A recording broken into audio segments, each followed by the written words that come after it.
Hello and welcome everyone to the All 12 Signs video series for the Capricorn Full Moon. This is happening on the 3rd of July 2023 at 11 degrees and 18 minutes of Capricorn.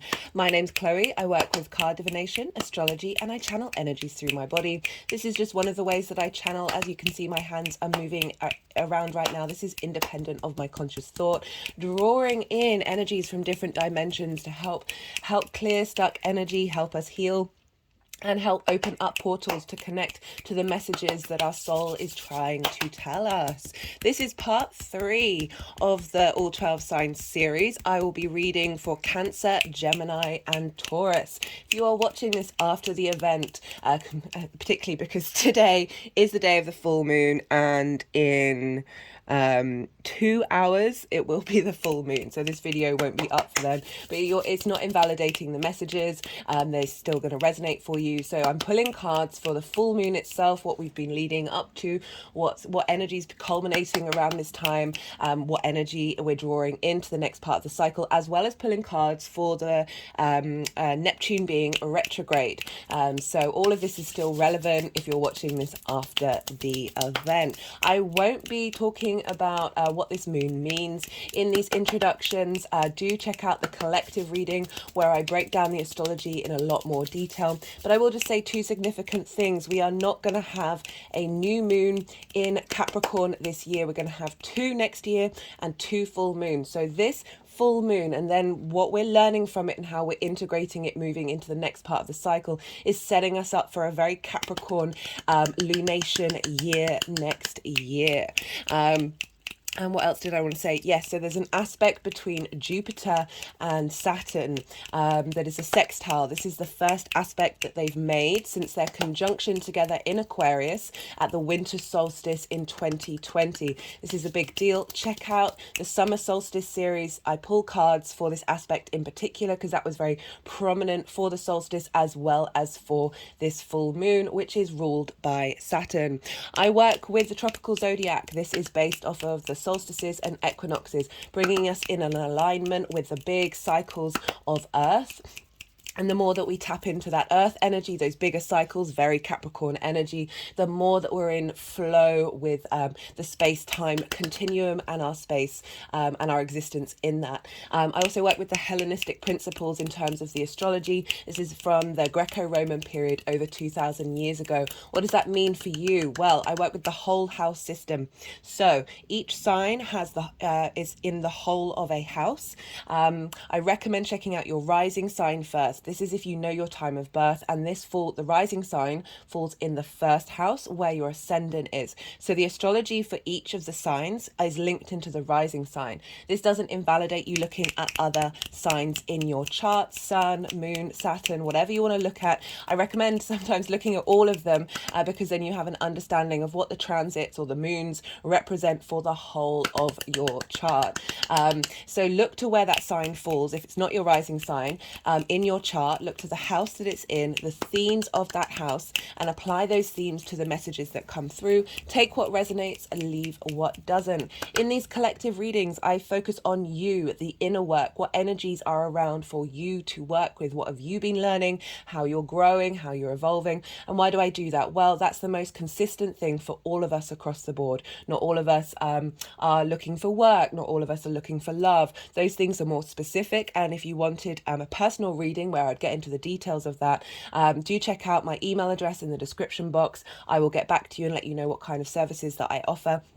And so in these collective readings, the inner work, why do I focus on the inner work? Because the more that we work on ourselves, the more we peel back the onion layers of trauma responses, limiting beliefs, collective ideas, the more we truly understand the root and the fundamentals of what we really care about in the long term.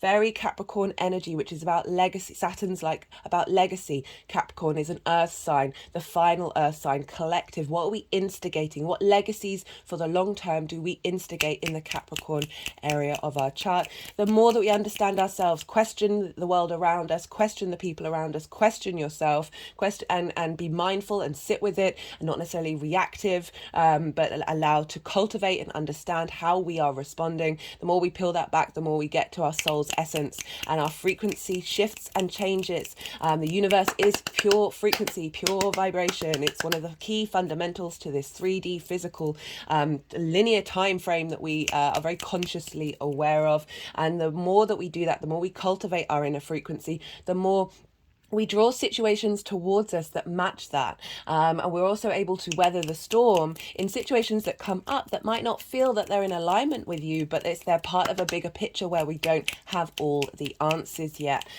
So on that note, I am going to leave it at that. But I just want to say lastly, thank you so much for being here, new and returning viewers alike. It means the world to me. I know how precious time and energy is. So for you to spend 10 minutes, 5 minutes here, even if it's just a brief moment, I appreciate the energy transfer, and I hope that you receive some kind of resonance with what comes through in the messages. Thank you for being here. Be good to yourselves, be good to those around you, and most importantly, be well until we meet again.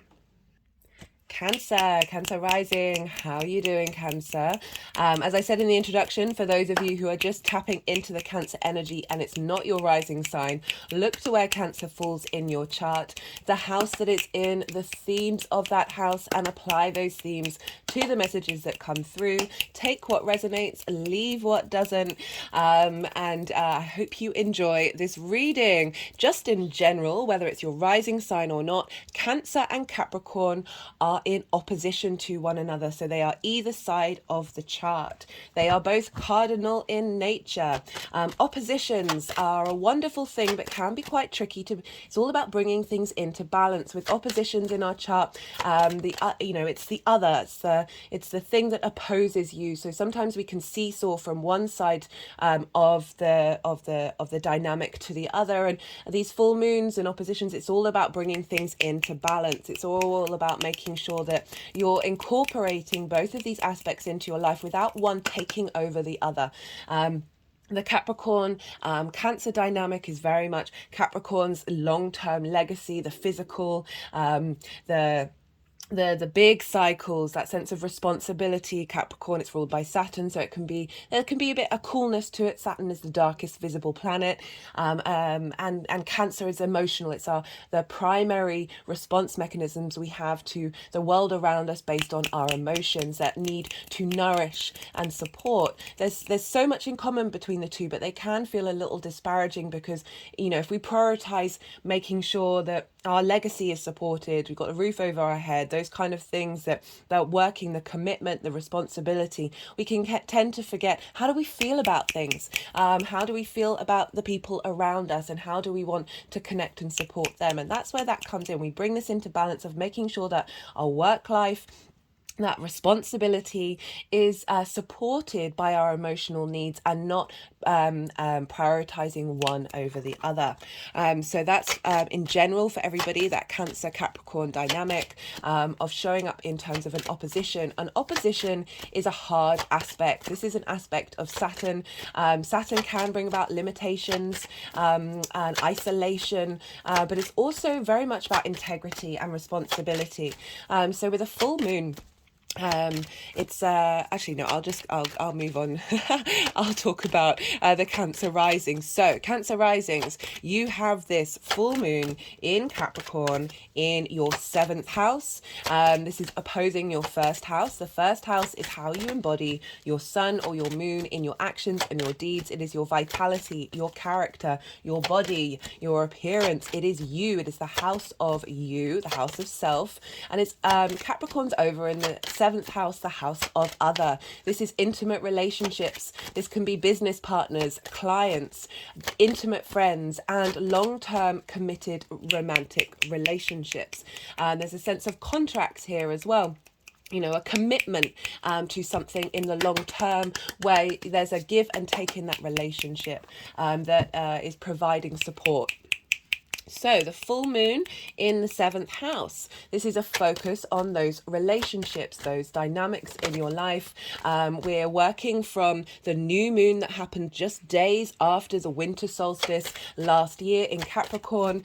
And so all the seeds that we planted around then have been growing and building. We've been taking action on them, whether it's conscious or unconscious. That has been what's going on. And now with this full moon, we get a completion of that particular part of the cycle, an acknowledgement of the journey that you've been on, clues and hints of saying, hey, well done, you've done what you've done, you've been working hard, you've been cultivating this, and here the universe then comes along and shows you a mirror of what you've been working on.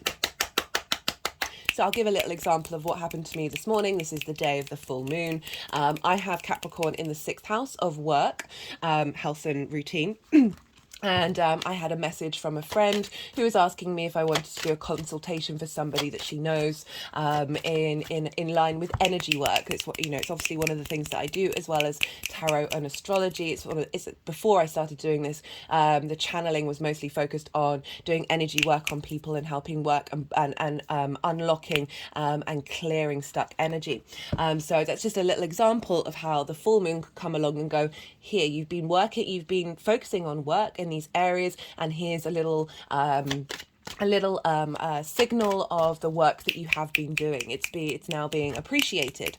So that may come up for you in your one-to-one relationships. You may have been spending time cultivating them, working out what's important to you for you in the long term of how these relationships manifest. What do you want to draw towards you? So it may be that you get a signal of a recognition of the work that you've been doing that is showing up in those intimate relationships, of going, hey, I see you, the universe going, hey, I see you, I see the work that you've been doing, and now we're going to match that frequency, right? So I talked about frequency in the introduction. It's so very important that we're in alignment, and Capricorn is about that long-term legacy in the 3D world. Other things that may come up around this full moon can be trigger responses, that situations in those intimate relationships that in the past that may have really triggered you, that you've actually been consciously or unconsciously working on, and that situation may come up again, and then you're like, oh, why is that happening? I thought I worked on it. But you move through that situation without the same response as before. Again, these full moons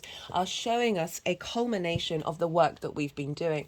So it's always very important, I find, for me on my personal practice and seeing it in people around me and with clients, that when we have something that's bothered us or been an issue, whether it's a trigger response or a limiting belief that we've been working on, it is important for the physical body to go back into a situation that mimics that in a certain way, and where you don't respond in the same way. So you're letting your body know that you've integrated something in a long-term cycle, like you're no longer responding to it in that way, and it then feels safe, and then it's able to instigate new frequencies, right? Cardinal, and it's particularly relevant for this one because cardinal energy instigates things, it starts things, it activates.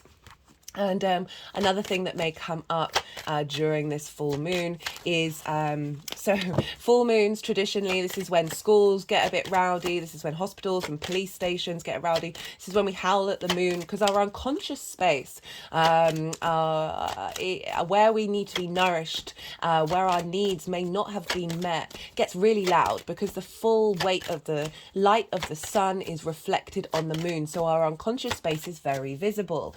So this can be our unconscious workings of what we've been cultivating, as well as things we may have missed, right? So you may get triggered, your intimate relationships may get triggered by your behavior, or their behavior may trigger you, or situations may come up that are sort of ending a one-to-one relationship that no longer served you. But my point is, like, this is when the things that we may not have noticed about our unconscious space get loud. So it's always really helpful, I find that all these three things tend to show up as well. That we may have been working on some things, but there may be something that now needs to be worked on for the next part of the cycle, and that will be what, and I'm wanting to do a lot of energy work right now and not necessarily get any of the cards out. So that might be a time when something does get triggered and you do respond to it, and it is a bit of a wound, and you're like, oh, I feel uncomfortable with this. And now you've got the information, the illumination of the sun helping you know, okay, what's next that we need to then start working on, that's helping going. And by working on that, it's helping finesse how we work with one-to-one relationships. So all these things may come about. You know, with full moons, we've also got a lot of dream activation as well, particularly because the sun is over in Cancer, and you are ruled by the moon. So these lunations are always going to have a bit more of an impact on you than other signs, because it is your rising sign for Cancer rising. So it's one of your rulers. We have many different rulers. It all depends on your chart, but one of your main ones is the moon. So these lunations will be prominent in your life cycle. And so the sun is over in your sign, Cancer, along with Mercury.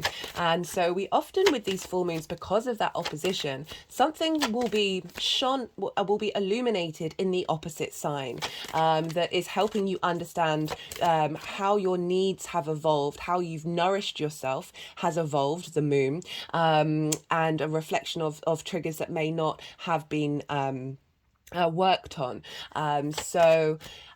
With the sun in your first house of how you embody yourself, the you part of you've got a lot more focus in Cancer season on who you are and how you want to be seen. Mercury's also there as well, so you're sort of communicating with your embodiment. So how would this come up? So something about what you do and how you embody yourself may have an impact, may reflect on the journey of people in your intimate life, getting triggered by your responses, and you not having the same response mechanism to it. It's also, again, the other side of it. I'm just reminded of that Three of Pentacles, of how you embody yourself is being supported by your one-to-one relationships. So we've always got that opposition in a full moon, between the sun and the moon, what we're consciously aware of and what we're unconsciously what unconscious illumination is coming through. They wanting to do a lot of energy work for you, Cancer. I just have to let this move through you. For new viewers, this happens, okay? So, and it can be that the cards won't come out of the deck, or they're insistent on doing the energy work, so it's actually impossible for me to shuffle. And so I've just got to let this run through me. Sometimes I try and mitigate it and stop it, and then they get very insistent. So it's best just to let it run through and see how this comes out. Sorry, sometimes I find it a little difficult to channel, think and talk at the same time.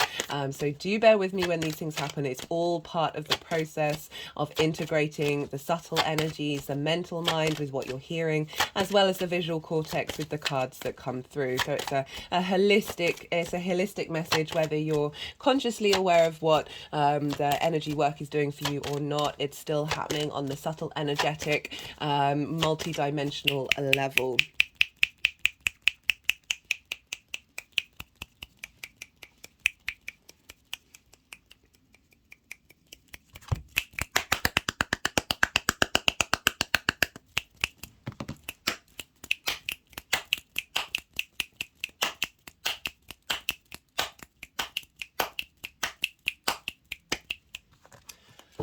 Right, so, whoa.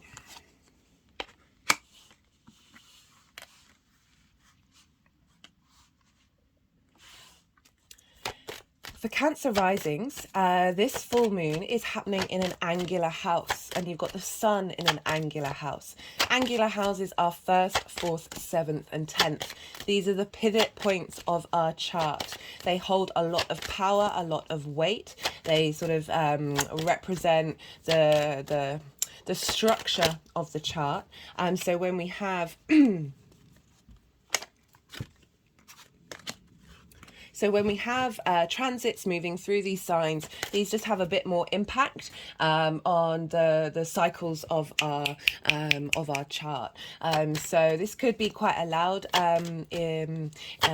lunation for you, or the significance of it. The moon is also linked into the mother as well, the maternal figure, and the sun to the paternal figure. So there might be some interaction with the family, and how and it's just making me think of how this might be, this culmination, this full moon might be helping release trauma responses around the parental figures, and how that may have impacted your one-to-one relationships. That might have been something that you've been consciously working on, to help release that and help realize that you are no longer bound by those things.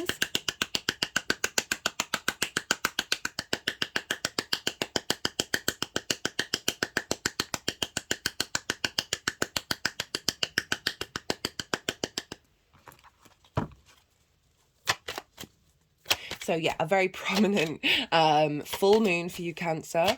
This is a lovely full moon. We've got a lot of support here. I feel, there's a lot of earth and water going on, and feeling very supported by the 3D environment. We've got Saturn and Jupiter making very positive aspects to both the sun and the moon, and Saturn and Jupiter want to bring about wisdom and integrity. I said in the introduction, for those of you who have not watched, I really recommend checking out the summer solstice video series, because I pull cards for the Saturn Jupiter sextile. This is the first sextile. This is the first major aspect that Saturn and Jupiter have made since they instigated a 200-year cycle of conjoining in air signs, which happened at the winter solstice in 2020. So now we've got a very supportive aspect. It's the sextile feeding into this full moon that's helping us understand where we've come from and where we are headed. So a lot of a long-term legacy support filtering in to the illumination that we get around this full moon, that we can then draw down in where we're headed moving forward. And by that I mean, so you think about the cycle to the next new moon. If we imagine it as just a normal lunation cycle, the moon is still bright. The moon is still has a lot of light from the conscious mind, until it slowly gets darker and darker and darker, until we get the new moon, where there is no light being shone on the moon. That we're in the stage of understanding what we've learned during this cycle, figuring out what hasn't worked for us, what we need to evolve.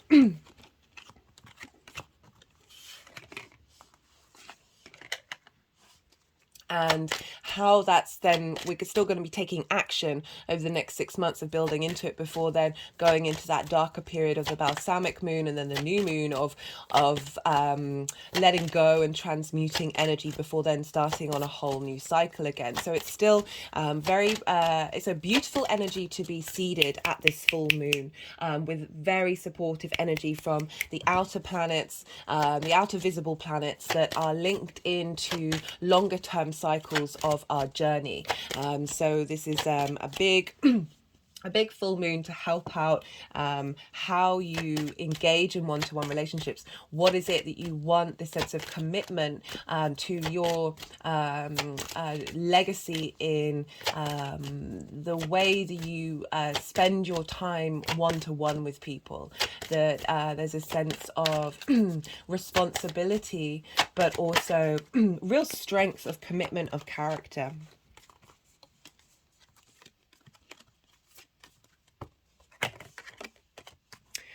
So Saturn is over in Pisces. Do bear with me.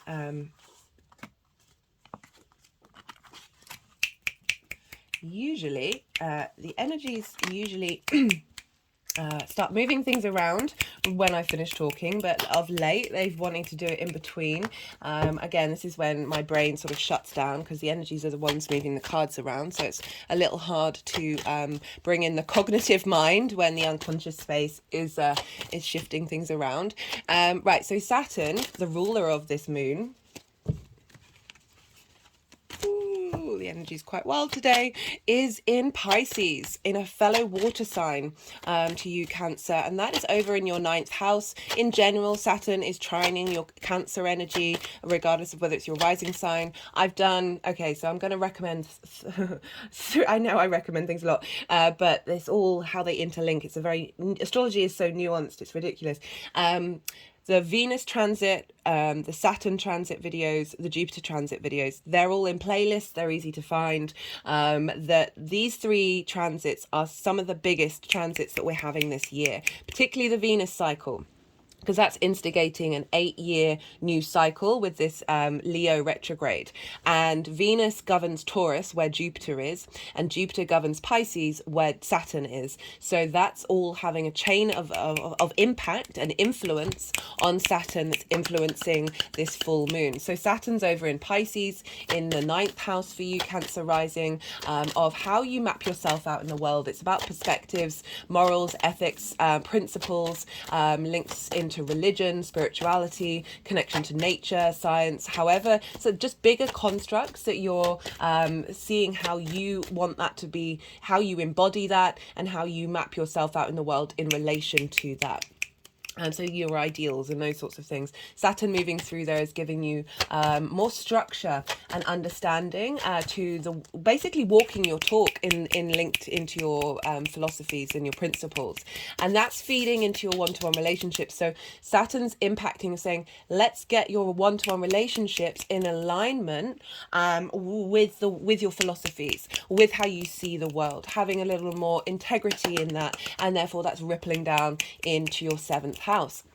And Jupiter is over in your 11th house of hopes and dreams, friends, groups and alliances, reaping the benefits of your 10th house. Getting at your hopes and dreams in how you see yourself in the world, and then how that's reflected in your one-to-one relationships.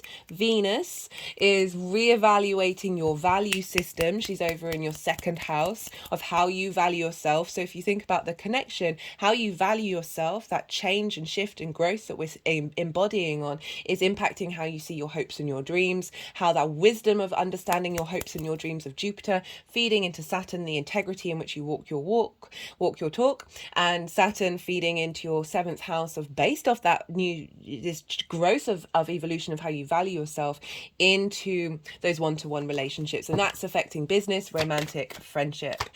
So we've got this lovely chain of energy intermingling with one another.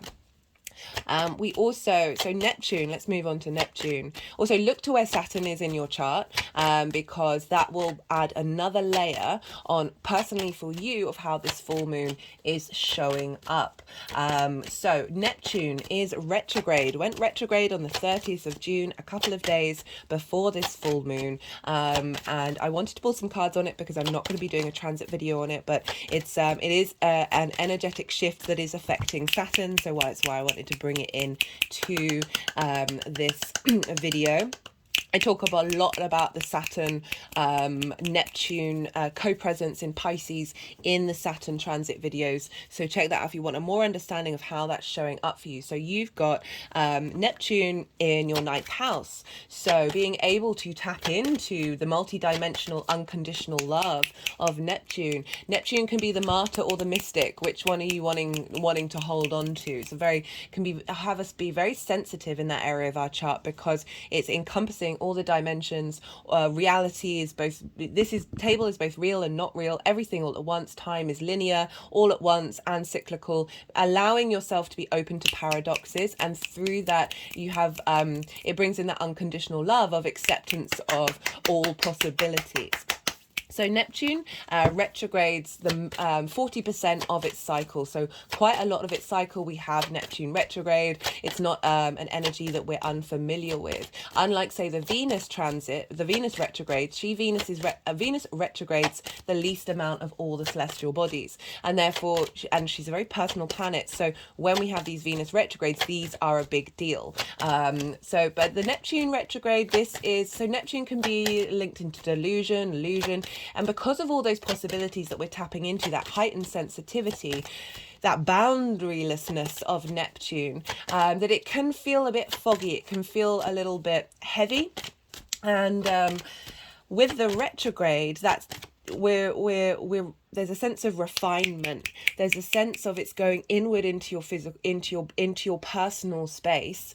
That then there is a sense of a boundary of your individual inner space, sort of essentially slightly limiting Neptune, or at least bringing some clarity and some revision over your understanding of yourself in the world, your understanding of your perspectives, being able to channel the magic of Neptune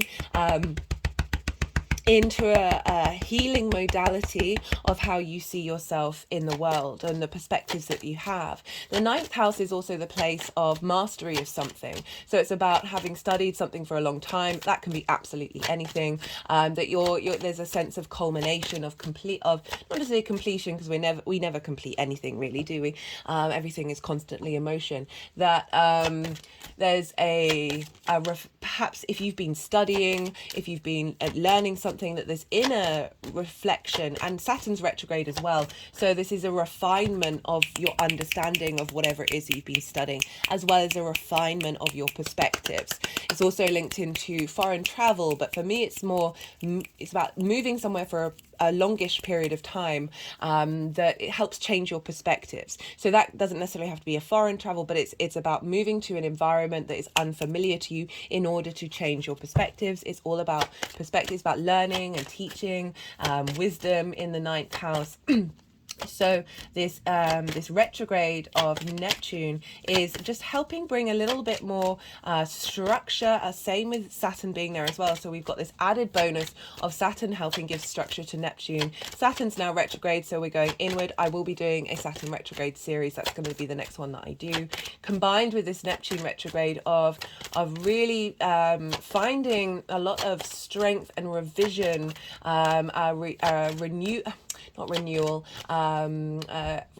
just allowing ourselves time to cultivate and give a sense of structure before we then start moving forward again into the inner space, to our inner journey with how we understand ourselves in the world, and what tools those perspectives can bring about. So that's everything that I wanted to say. They're still wanting to shuffle, so I may be quiet for a little bit while all the final cards are coming out, and then this is when, okay, let's put the deck down. I'm back.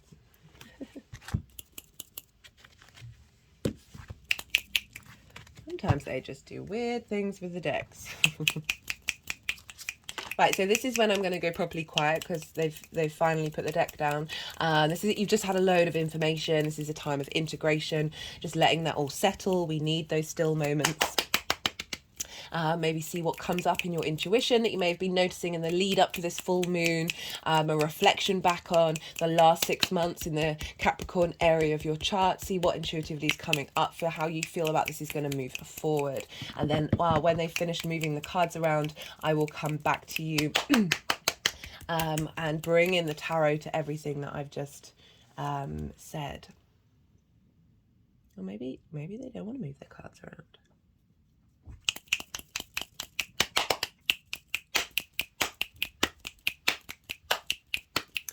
While they're doing this, I'm going to bring up the fact that it's in the collective reading. I do really recommend checking that out, because as I said, I break down into more detail, because this is on an angular house, and it has a bit more significance for you, and you are ruled by the moon.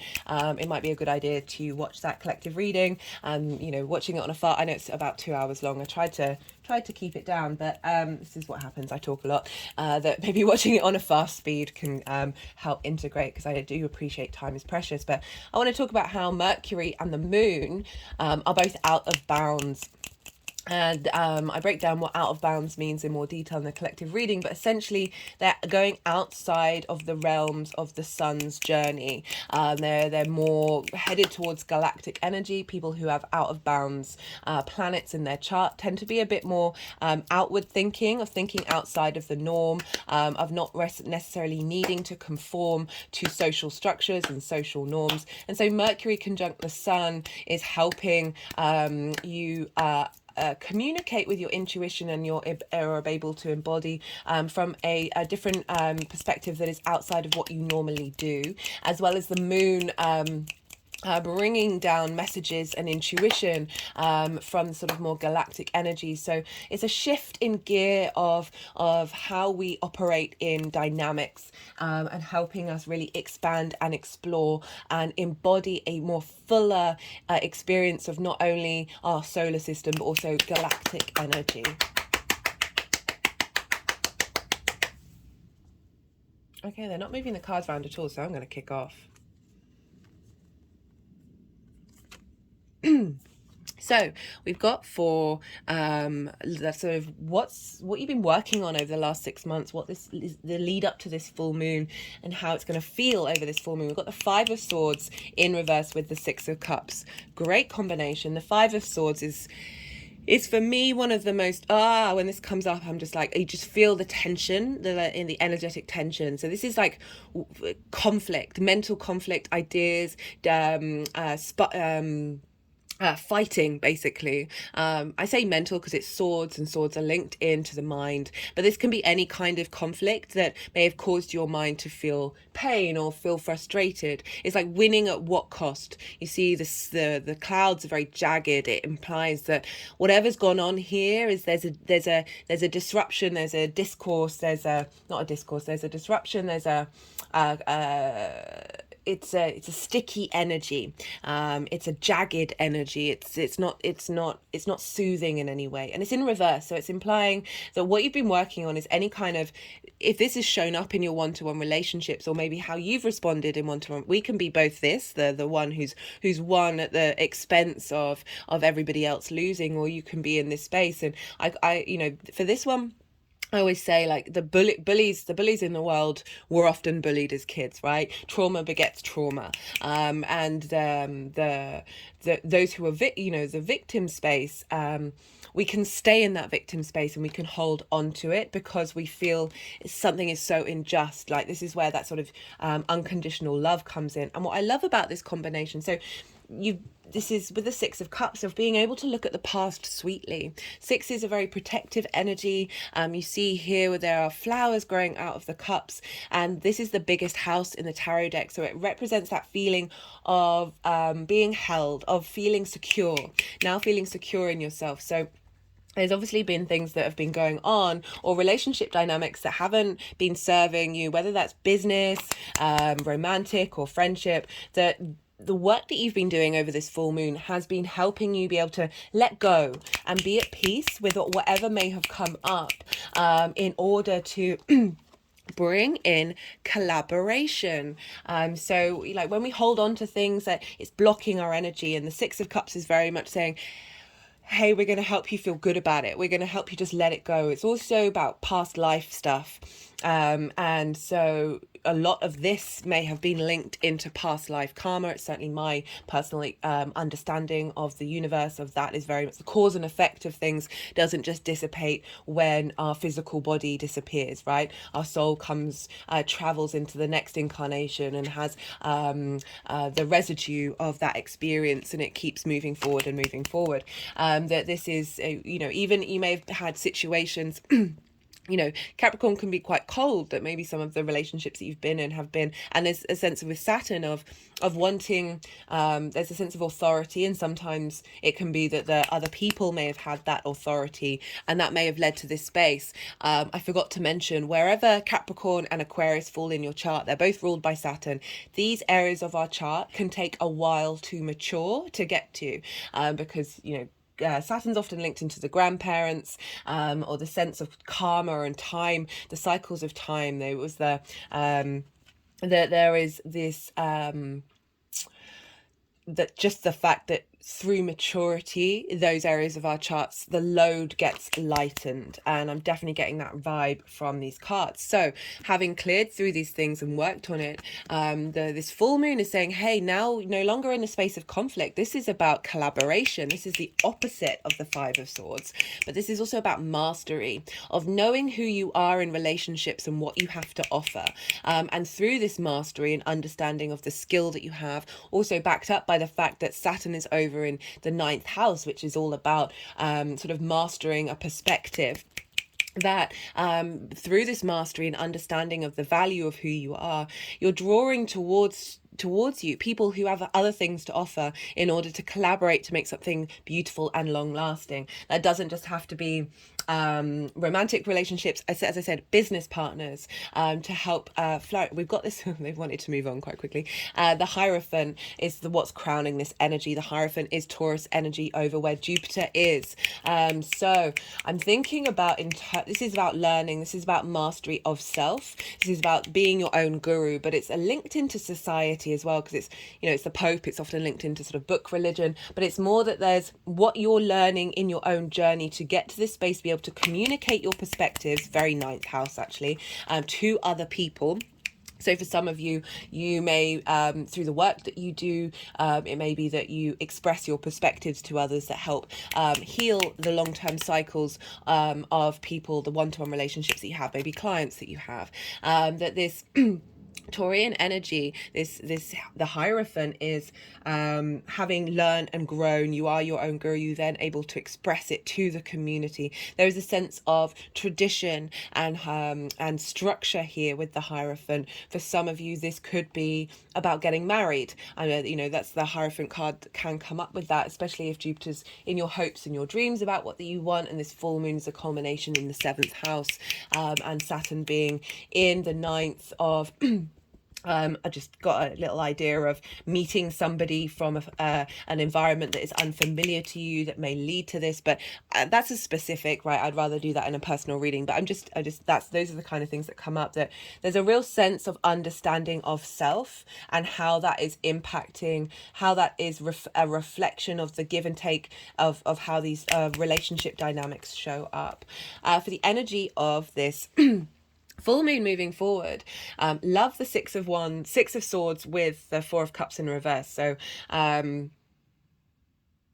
So we've got 2 sixes, just realised that.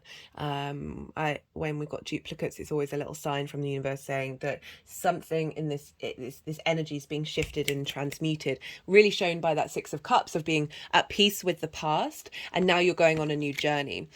So we've got, this is about movement, again, protection energy. There's rocky, there's disturbed water here, implying sort of moving from a more unsteady environment into a calmer space, but you're taking with you, so you're going on this journey, you're taking with you the things that really matter in the long term.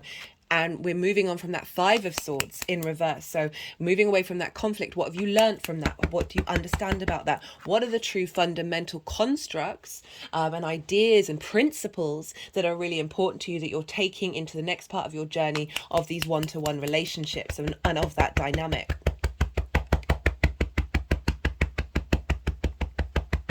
So everything that you've learned, everything that you've grown from, you're now then able to go into a new frequency. Got it with the 4 of Cups in reverse. So this is all, the 4 of Cups is kind of like comparison is the thief of joy, seeing that other people have things and a feeling that you are lacking. There's a sense of melancholy, but there's also a stagnation of not really doing anything about it. But the reason why I say comparison is the thief of joy, because when there's something in our life that's missing and we see people around us who have it, we can feel resentful. We can feel, we want to feel good for them, but there's also a part of us that's heartbroken that we don't have that. With this, there's the acknowledgement that the Ace of Cups is here, but you can't see it, and you can't see that it is within you, that sense of overflow. In reverse, what I like about this is a shift of perhaps your relationships haven't been how you've truly needed them to be, business, work, or friendship. Perhaps you've wanted a relationship and you haven't embodied in that. For some of you, this is about going on a journey, having learned everything that you've needed to learn in order to then realize that you are everything that you need, and that you're no longer needing to compare yourself to the outside world because you're embodying it, or that relationships that come towards you are fulfilling that sense of lack that you may have felt that you've had. I've just double clocked that we've now got 3 sixes and 2 fives.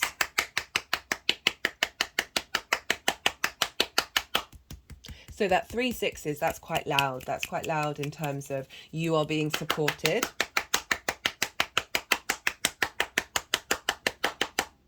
Okay, so these are the cards for the... These are the cards for Neptune.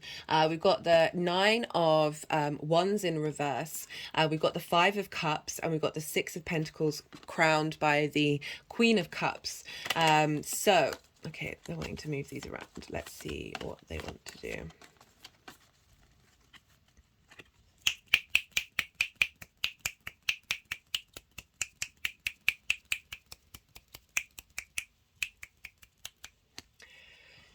So this is in the 9th house, over with Saturn, and I was talking about perspectives and how you map yourself out in the world. And we've got another reversal here.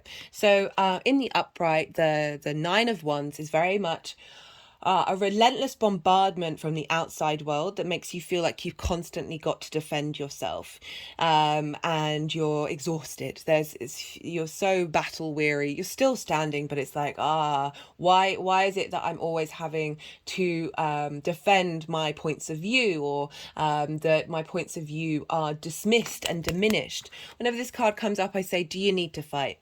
Do you need to engage in it? Can you just be you and not feel that you are diminished by other people's opinions? This is, it's also linked into sort of passions and creativity and drive and ambition, that you may have been the way that you see the world, your perspectives, it just may have been felt that they're not in alignment with the outside world, and therefore there isn't quite a getting going or being able to instigate these and make progress. Because see here, we've got this line here, there's a line of defense. It's not an outward expression. It is defending a certain point without being able to move and change, because you're constantly in the state of defense mode. Linked into your perspectives, this can also be about perhaps being a bit stubborn about what you think.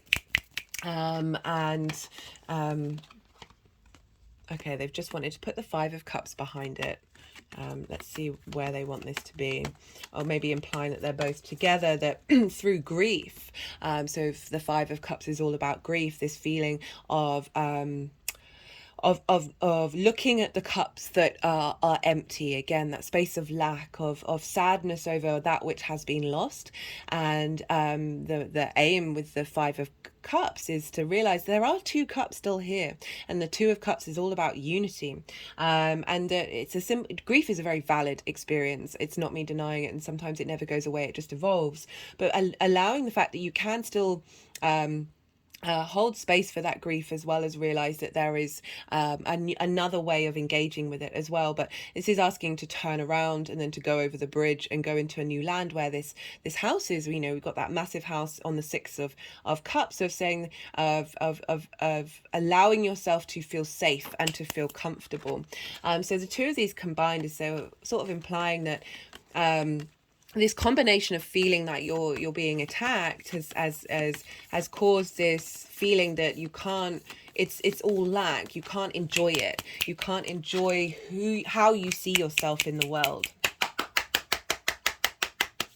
But we've got this in reverse. So this is Neptune. So if we're thinking about the reversals, this can be that there's a completion of this energy, but it's also more of an inward space, maybe inwardly fighting against yourself, and being in internal conflict with how you see yourself in the world, and that causing grief. We've got this with the Six of Pentacles, and this is saying this is a shift away from this energy of being in. So whenever this card shows up, it's kind of like being in receipt of something from a higher power, maybe someone you really respect who has some wisdom to share with you, being supported in some way. But for when it comes up with it came up loads when I was doing Saturn transit videos. But we're dealing with Neptune here, so it's an acknowledgement of this inner journey that Neptune is doing, is helping you clear out this energy, and be in receipt of wisdom of the fundamental foundations of you in the world, and not letting it be impacted by the outside world dynamic. This is about bringing things into balance and also support in the 3D realm. It's pentacles. So this is the 3D existence of there's something coming in that's helping you understand your place in the world, that is righting any discomfort, that is giving you the support in order to start a new journey, to be able to express that. And we've got that crowned with the Queen of Cups. Neptune's in Pisces, a water sign. You are a water sign. The Queen of Cups there's a serenity to the Queen of Cups for me. There's a deep nourish. This has just gone over my heart chakra. There's a deep nourishment in the way that she cultivates her intuition, the way that she's cultivating her creativity, her imagination. There's a stability and a serenity here. So the King of Cups is on very rocky waters, but here we've got very still waters, sort of mimicking the still waters of this journey. She's looking out to sea, and there's no clouds in the sky, which means the perspective, the ability to see far and wide, the sense of precognition as well, intuition, of being able to feel very comfortable and serene in the way that you engage with your principles, in the way that you engage with your perspective of the outside world, and learning and mastering and cultivating of that unconscious collective emotional space of Pisces, and being able to draw that inward and finesse your ability to understand how the big outside world is emotionally responding. Like that could be a really powerful thing to you to tap into, to sort of begin to learn and understand how the collective is feeling, and cultivate that inwardly, and allow that you to feel a sense of peace with that, and potentially being able to help nourish that and support it through your own inner understanding and integration, and seeing yourself as a place of serenity that is helping the collective draw in that energy. Because everything that we do is not only helping us, but it's helping the collective. Just in general, really being able to take care of your perspective. So feeling that burnt out, grief, feeling attacked, that there's this sense of support and care coming in from that inner Neptune space of allowing you to feel peace after the grief, after the burnout, that there is a rebalancing here, that in that way you are then able to cultivate the magic that you have with Pisces being in the ninth. Okay, I'm going to pull some clarification cards. All the decks are in the description box. If any of them take your fancy. We've got communication.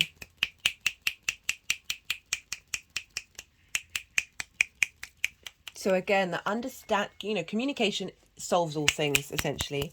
Very, wonderful card to come up about in your 7th house of those one-to-one relationships, because especially with everything that you've been learning, that you're now able to express yourself in a grounded way with that Hierophant, that Taurus energy, that is opening up the ability to have a discourse, have a conversation without you losing sight of yourself in those dynamics.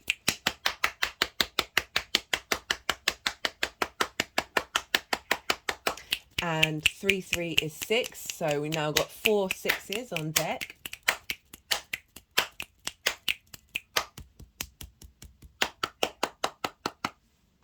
Fives represent change, and for me 6 is a stability of having gone through situations that may have been disruptive, or past cycles that have been, that there is now this sense of being held, of the sense of safety in order to move into a next part of the cycle. Healing. We've got service to others, which is sort of mimicking exactly what I've just said of how to use that Piscean energy in the 9th house, that not only serves you, but through your expression of your perspectives, which are tapping into that collective unconscious emotional space, you're able to heal yourself and heal the people around you by sharing those perspectives.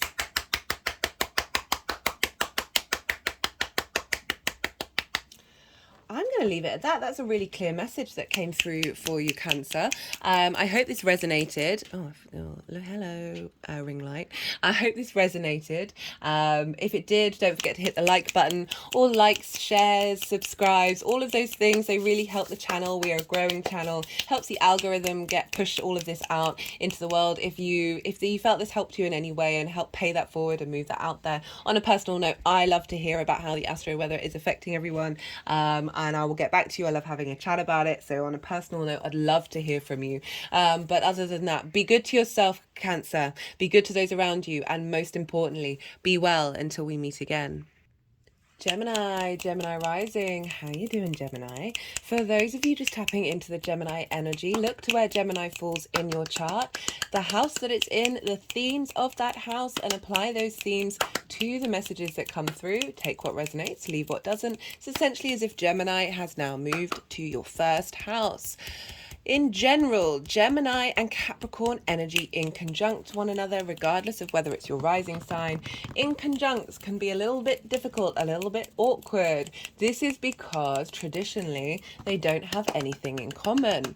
Gemini, you are mutable air, and day and night, and day yang in energy. Capricorn is cardinal earth and yin night in energy. So it's as if you're having a conversation with somebody and you flat out got absolutely nothing at first instance in common.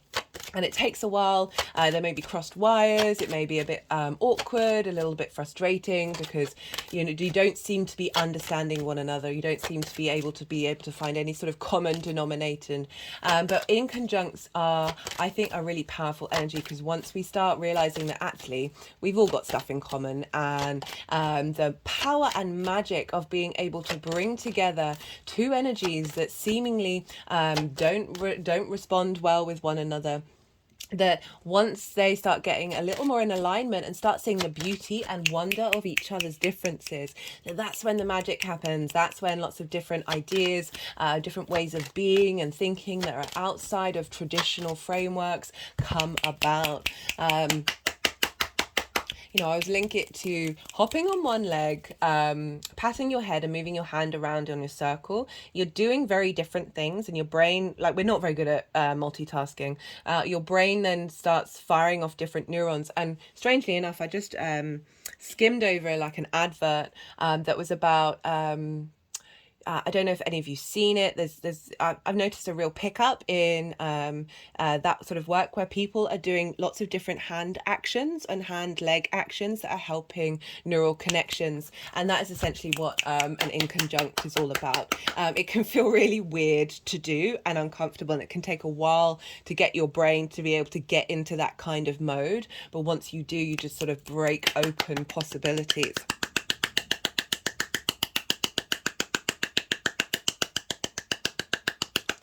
Had an energetic release. The energies are quite wild today. I am recording this. It's about nearly an hour away from the exact of the full moon. So the energies are quite rampant. They're wanting to do a lot of energetic work. Do bear with me while I'm doing it. I do try and stop it sometimes, but then the cards don't come out of the deck and the energy gets so loud in my body that I can't do anything other than that energy work. So do bear with me when that's happening. Right, so that's the inconjunct. But for Gemini rising, we have this full moon in Capricorn over in your 8th house. The 8th house is the outside world's resources, other people's resources. This is a kind of where the dynamic of the give and take between you and the outside world shows up. Time, money, things, energy, ideas, passions, intimacy, all of that, as well as inheritance. So it's linked into 3D inheritance as well as cosmic inheritance. That one always gets a bit of a response from the energies when I talk about that. This is linked into transformation. And so having a full moon in the 8th house is highlighting everything that you've been working on. So I'm just going to pause for a second. Sorry about that, Gemini. Right, so it is a house of transformation, a house of cosmic inheritance. It's also kind of linked into sort of big money. So this is mortgages, taxes, as I said, inheritance, car loans, so sort of big stuff rather than, so it's opposite your second house of like how you make your money. This is the outside world resources. So this is coming off the bat of a new moon that we had in Capricorn just days after the winter solstice last year. So you may have consciously or unconsciously planted some seeds around the eighth house. The eighth house for me is it's often where we need to work on the imbalances between what we expect from the outside world and what we give to it. Sometimes we give too much and get depleted. Sometimes we take too much and don't give back our fair share. It's also about having that expectation of wanting support and needing support from the outside world and sort of clawing at it and getting pain and frustration of not having that.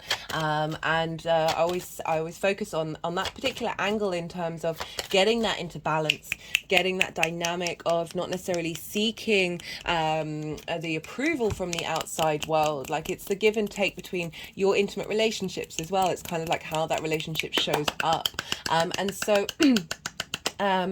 also getting a lot of, seeking a lot of wisdom and support from the outside world as well. So having the new moon start there, you may have instigated explorations in finding whatever it is that you need from the outside world. You may have reaped a lot of benefits from that. A lot of support may have come in from the outside world, or navigating your dynamics, like how much do you give? Do you give too much and prioritize other people's needs and what rather than allowing yourself to cultivate your own resources? So whenever we've got a full moon, we have an opposition, and so the sun is over in your second house of your resources, and this is about your value and how you value yourself, what it is that you value, as well as how you manifest. So we've got this opposition between the two. And so it's always about making sure that these are in balance, that how it is that you value yourself is reflected in what it is that you, what the exchange between you and the outside world. This can also be, the eighth house is a bit of a funny one. Maybe cultivating, what the outside world is doing with its resources and questioning that, working with that, trying to get that into balance. So the eighth house is very much that exterior world. And working on like, okay, how am I navigating that? How are my needs being met there? How am I able to nourish as well? So you might have been doing a lot of work of helping the outside world when it's not coming, and getting into balance where it's not coming from a space of depleting yourself, but coming from, I always say the phrase, give from your saucer, not from your cup. This is implying giving from a state of abundance and not from a space of lack, of depletion. The more that we give from our cup when our cup isn't full, like, it's not serving us in the long term, for the long term. Capricorn is very much about long-term legacy. So maybe finding on an unconscious level that you have been working on making sure that you are giving from your saucer and not from your cup, and helping you be able to keep on giving in the long term, because you're establishing a relationship dynamic with the outside world that isn't in a state of depletion either way. So yeah, lots of things around that can come up. Working with intimacy, working with how you exchange between your intimate relationships as well, whether you're prioritizing other people over yourself or prioritizing yourself over other people. This is all about bringing things into balance. As well as, for some of you, this might mean that some inheritance comes in, 3D or cosmic downloads coming in from the galactic to help facilitate this area of your chart. The eighth house is a very magical house. It's sort of, where, the seventh house is those one-to-one relationships. The eighth house is the give and take between those one-to-one relationships. And I see the seventh house is also a space of how you interact with the cosmos, how you interact with gods or deities or whatever it is that you want to link into. That, the eighth house is how that dynamic shows up. So there's this sense of commitment and loyalty, of responsibility, of connecting to the cycles of Earth. You may have been felt more called to engage with that, of sort of more traditional, holistic understandings of what the Earth, what our civilization, what the outside world has to offer, and what's to give to you. So there may be some sort of wisdom come in from this full moon that helps facilitate the next part of your journey, and through that you've been transforming with your engagement with the outside world, whether it might be that you haven't been getting what you've needed, and by doing so you've been able to cultivate your inner need. Whoa, that just went everywhere. This deck is very slippy. That cultivating your inner resources, that means that you're able to not seek and feel lack when you're not necessarily getting it from the outside world. So full moons can they represent completions of a particular part of a cycle, everything that you've been working on. So you may get some messages come through linked into that. I'll use a personal example that I got this morning. Today is the day of the full moon. That I had a friend message me about wanting to see whether I'd be willing to do a consultation and some energy work on a friend of hers. So that's what I used to do before I really got into tarot and astrology, was the energy work of helping clear energy from people's bodies. And that was just sort of, I have the Capricorn in the 6th house of work, we with a full moon in us in these signs is an illumination, being seen in that area. So a sense of validation can come through of what you've been giving to the world, as well as what the world has been given to you, and a sense of gratitude in that regard.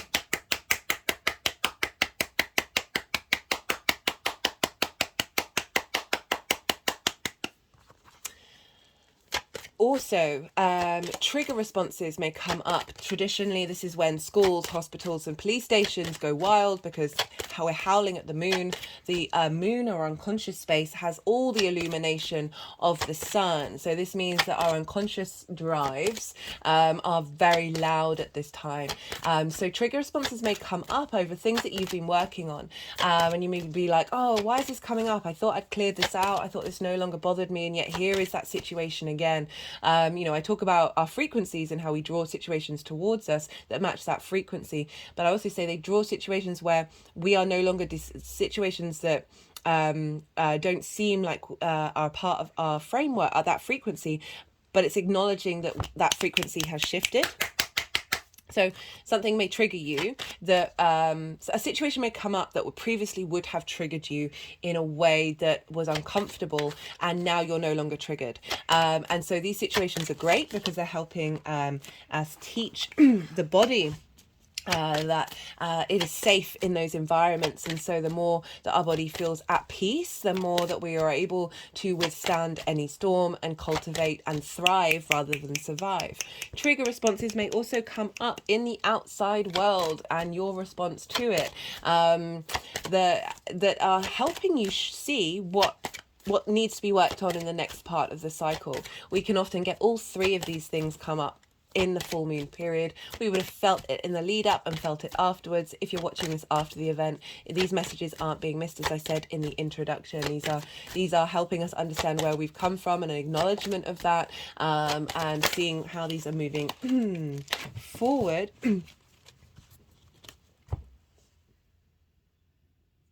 The energy is quite wild today, I can't lie. It was wild yesterday as well.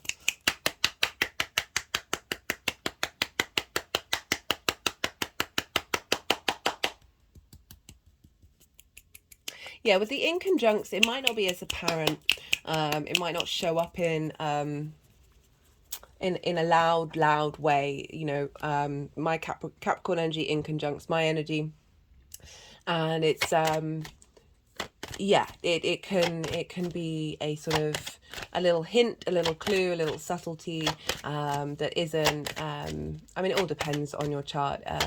It isn't necessarily as poignant as full moons that happen in different areas of our chart, but I think they all have importance. I just have to bring in sort of traditional aspect of it, that for some of us that may be relevant, and others it may be a really loud full moon. It all depends on what you have in your chart and if you have any Capricorn as well. Okay, what else did I want to say about that? We looked where Saturn is for you, because what's going on with Saturn is impacting what's going on with this full moon. And oh no, let me rewind. Rewind. We looked where Cancer is. So I talked about that. I said Cancer's over in your second house of how you value yourself, most importantly. But it's your resources. It's the tools in which you make money. The sixth house is the way in which you work. The 10th house is the drive, the pull of the big life purpose. So the second house is the tools in which you make your money. How you manifest. It's the things that you really value. It's your resources. It's how you value yourself as well. And so we all got the Capricorn card. That's the first card the devil's turned up. Where the sun is often, because that's where our conscious viewing point is. You've got the sun moving through Cancer, helping you shine a light on how you value yourself and integrating the tools that you have in order to create and make money in the world. And so something may come up linked into the second house that helps you understand what you've healed in the 8th house, as well as facilitating the dynamic of the 8th house. So you using your tools, you understanding, having clarity and understanding and wisdom of how you use your tools to make your money, and then the outside world responding by that by helping elevate, bringing in resources from the outside world that are helping to elevate those tools. You know, the moon is how we nourish ourselves, how we nourish others around us. It's our needs, our intuition. So this is really allowing this sense of legacy here with Capricorn, of how a completion of a particular part of a cycle that's linked into how you respond to the outside world.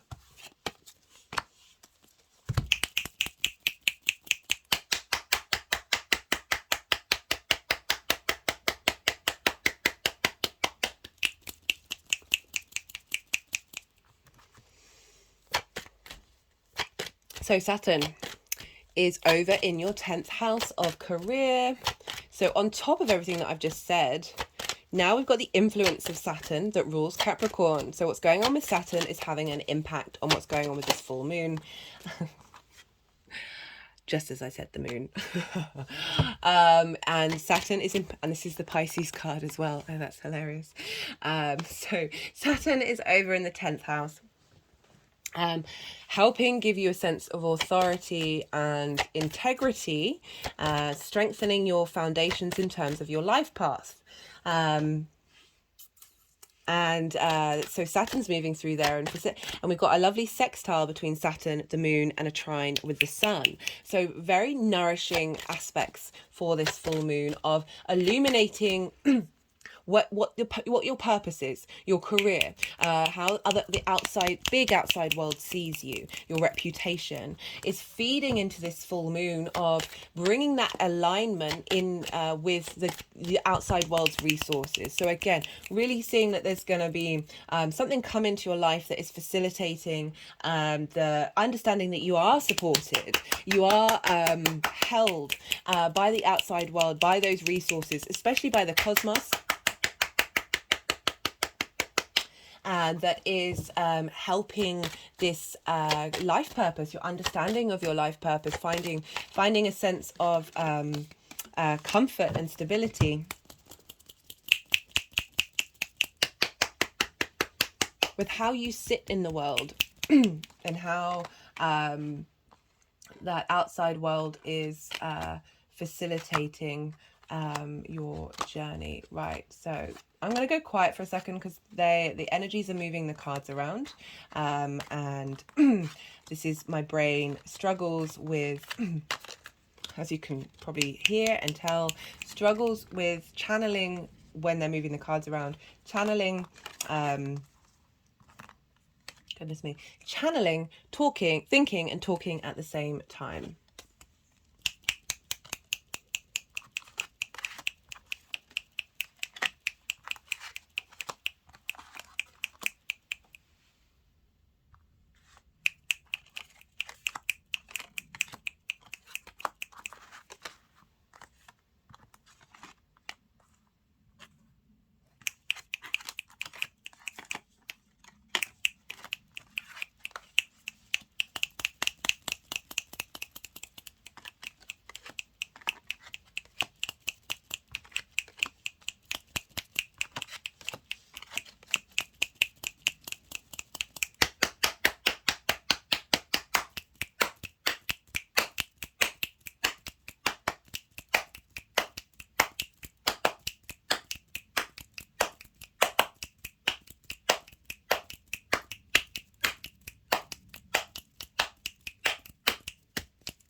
Very active hands, not surprising, Gemini, you do rule the hands. Okay.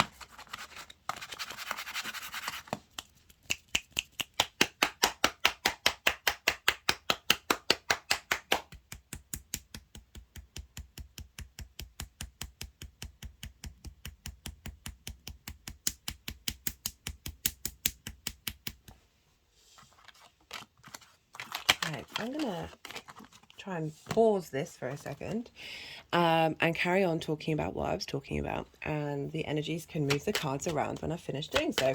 Right, because they are being quite wild today. Right, so Saturn over in the 10th, impacting what's going on in this full moon. Again, helping, you know, because we've got so much supportive energy from this full moon, I recommend the collective reading where I break down the astrology in a lot more detail. But essentially, Jupiter and Saturn, these sort of two long-term legacy planets that are the final planets that are visible to the naked eye, so still very connected to our human collective experience, that Jupiter's over in the 12th.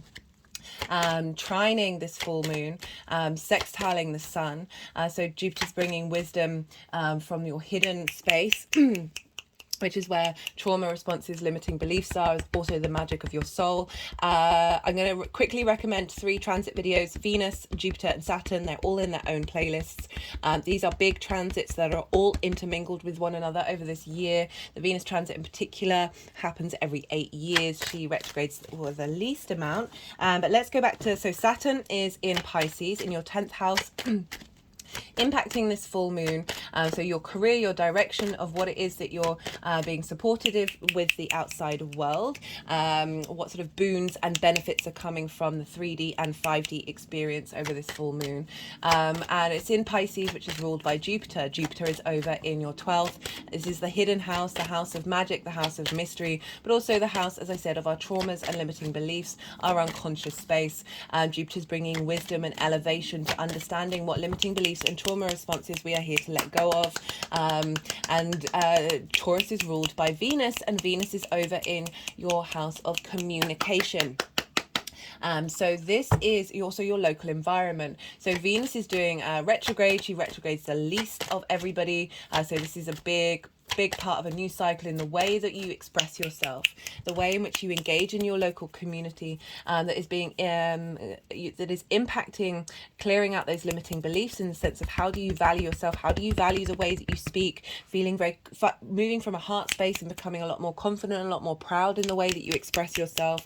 And that's feeding into the wisdom of unlocking the magic within you, that it's helping facilitate your direction and your life purpose, that is facilitating understanding this give and take between you and the outside world and how that is showing up in your life. Okay, so look to where Saturn is in your chart as well, because that will just add a personal level of the themes of wherever Saturn is in your chart might come up during this full moon. So yeah, check that for a more sort of in-depth personal understanding. I'm also pulling cards for Neptune's retrograde. So Neptune went retrograde on the 30th of June, a couple of days before this full moon. I'm not doing a Neptune transit video, so I wanted to bring it in here, particularly because it's in the same sign as Saturn. So both of them are retrograde in the sign of Pisces, impacting this moon. And Neptune goes retrograde 40% of its time, so way more than Venus. This is an energy that we can feel comfortable with, that isn't really out of the ordinary, but there's certainly been a shift. So Neptune is the magical, the mystical. It can be the mystic or the martyr. It depends which direction you want to head in, because there's a deep sensitivity with Neptune, because it's tapping into every possibility of the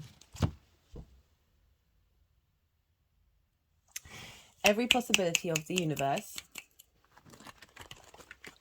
all the dimensions, all the time frames, all the realities.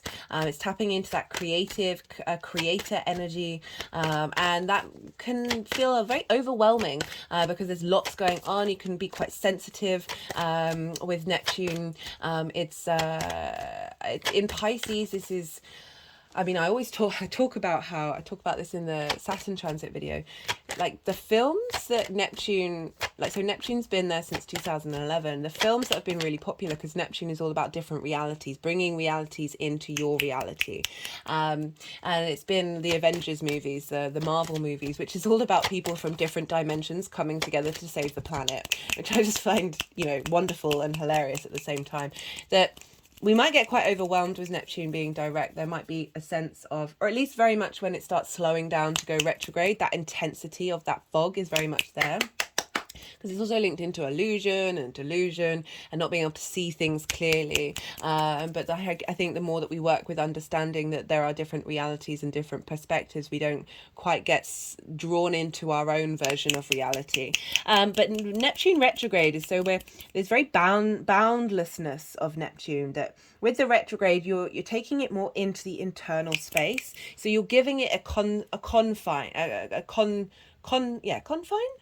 You're confining it in a way that gives it a little more structure, that helps us be able to see things a little more clearly, to be able to question it and review it and understand it, being able to draw the magic of Neptune inward. And that is in your 10th house, and Saturn is retrograde as well.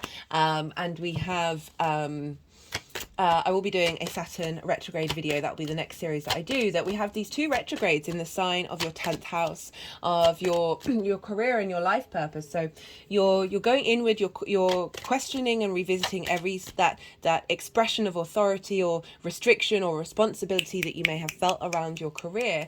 And on top of that, Neptune's going inward of perhaps having this fantasy and this idea of what that career might be, that you're able to then draw that in towards you and refine that and bring that magic inward to then be able to express that in your relationship with the outside world in terms of this full moon, but just in general, being able to refine your ability to engage with the mystical, with that sort of unconditional love of Neptune into your career, and be able to express that and embody that, because all of this is squaring your Gemini energy. All that Pisces energy is squaring your Gemini energy. So there's feeding into this ability to manifest and embody in your actions and your deeds.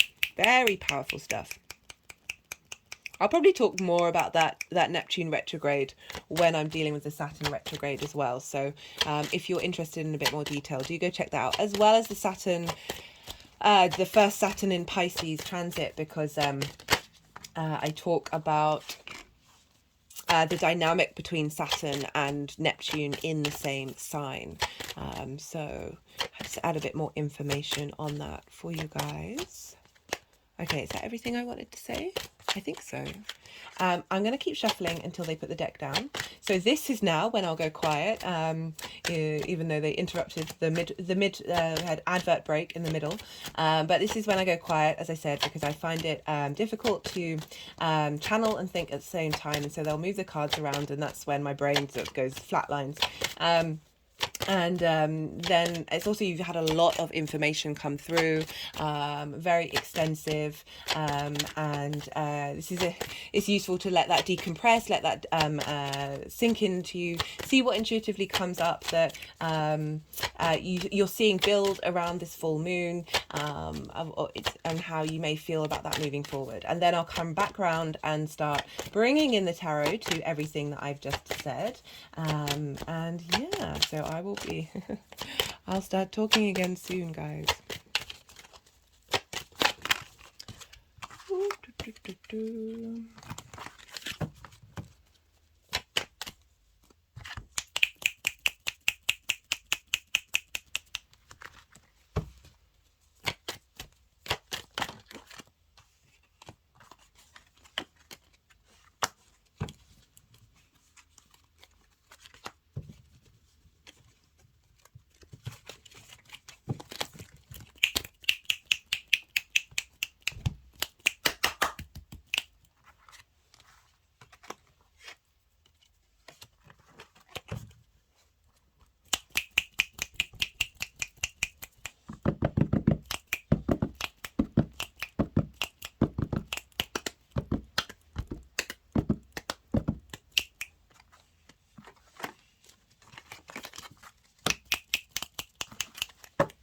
Oh, the energy's getting frenetic. It's getting frenetic.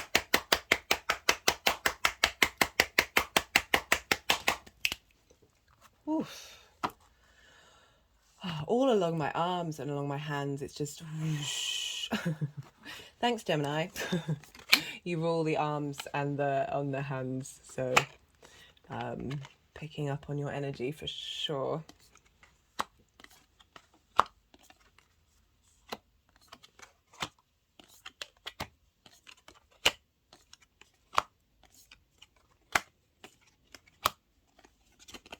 And we got the Gemini card as well as the Capricorn card. As I said, that the Devil card hadn't shown up.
Okay.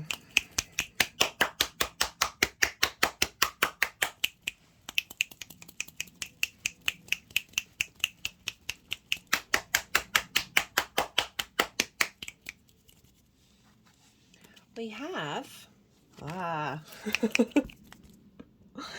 oh, the electricity running through my body is wild right now. I'm really trying to stay calm and not want to run around and let all this energy out. I'm not surprised, Gemini. There's a freneticism to the Gemini energy.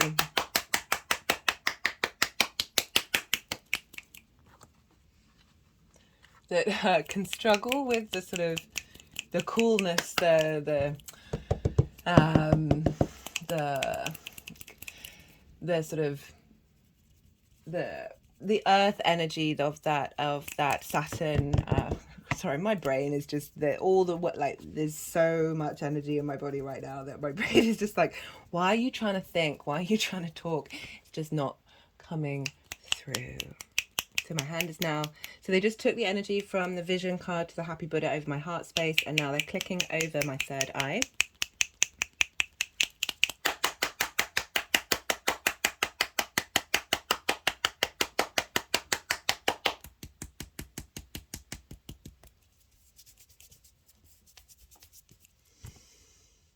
Right, I'm going to start going because otherwise this is going to go on forever.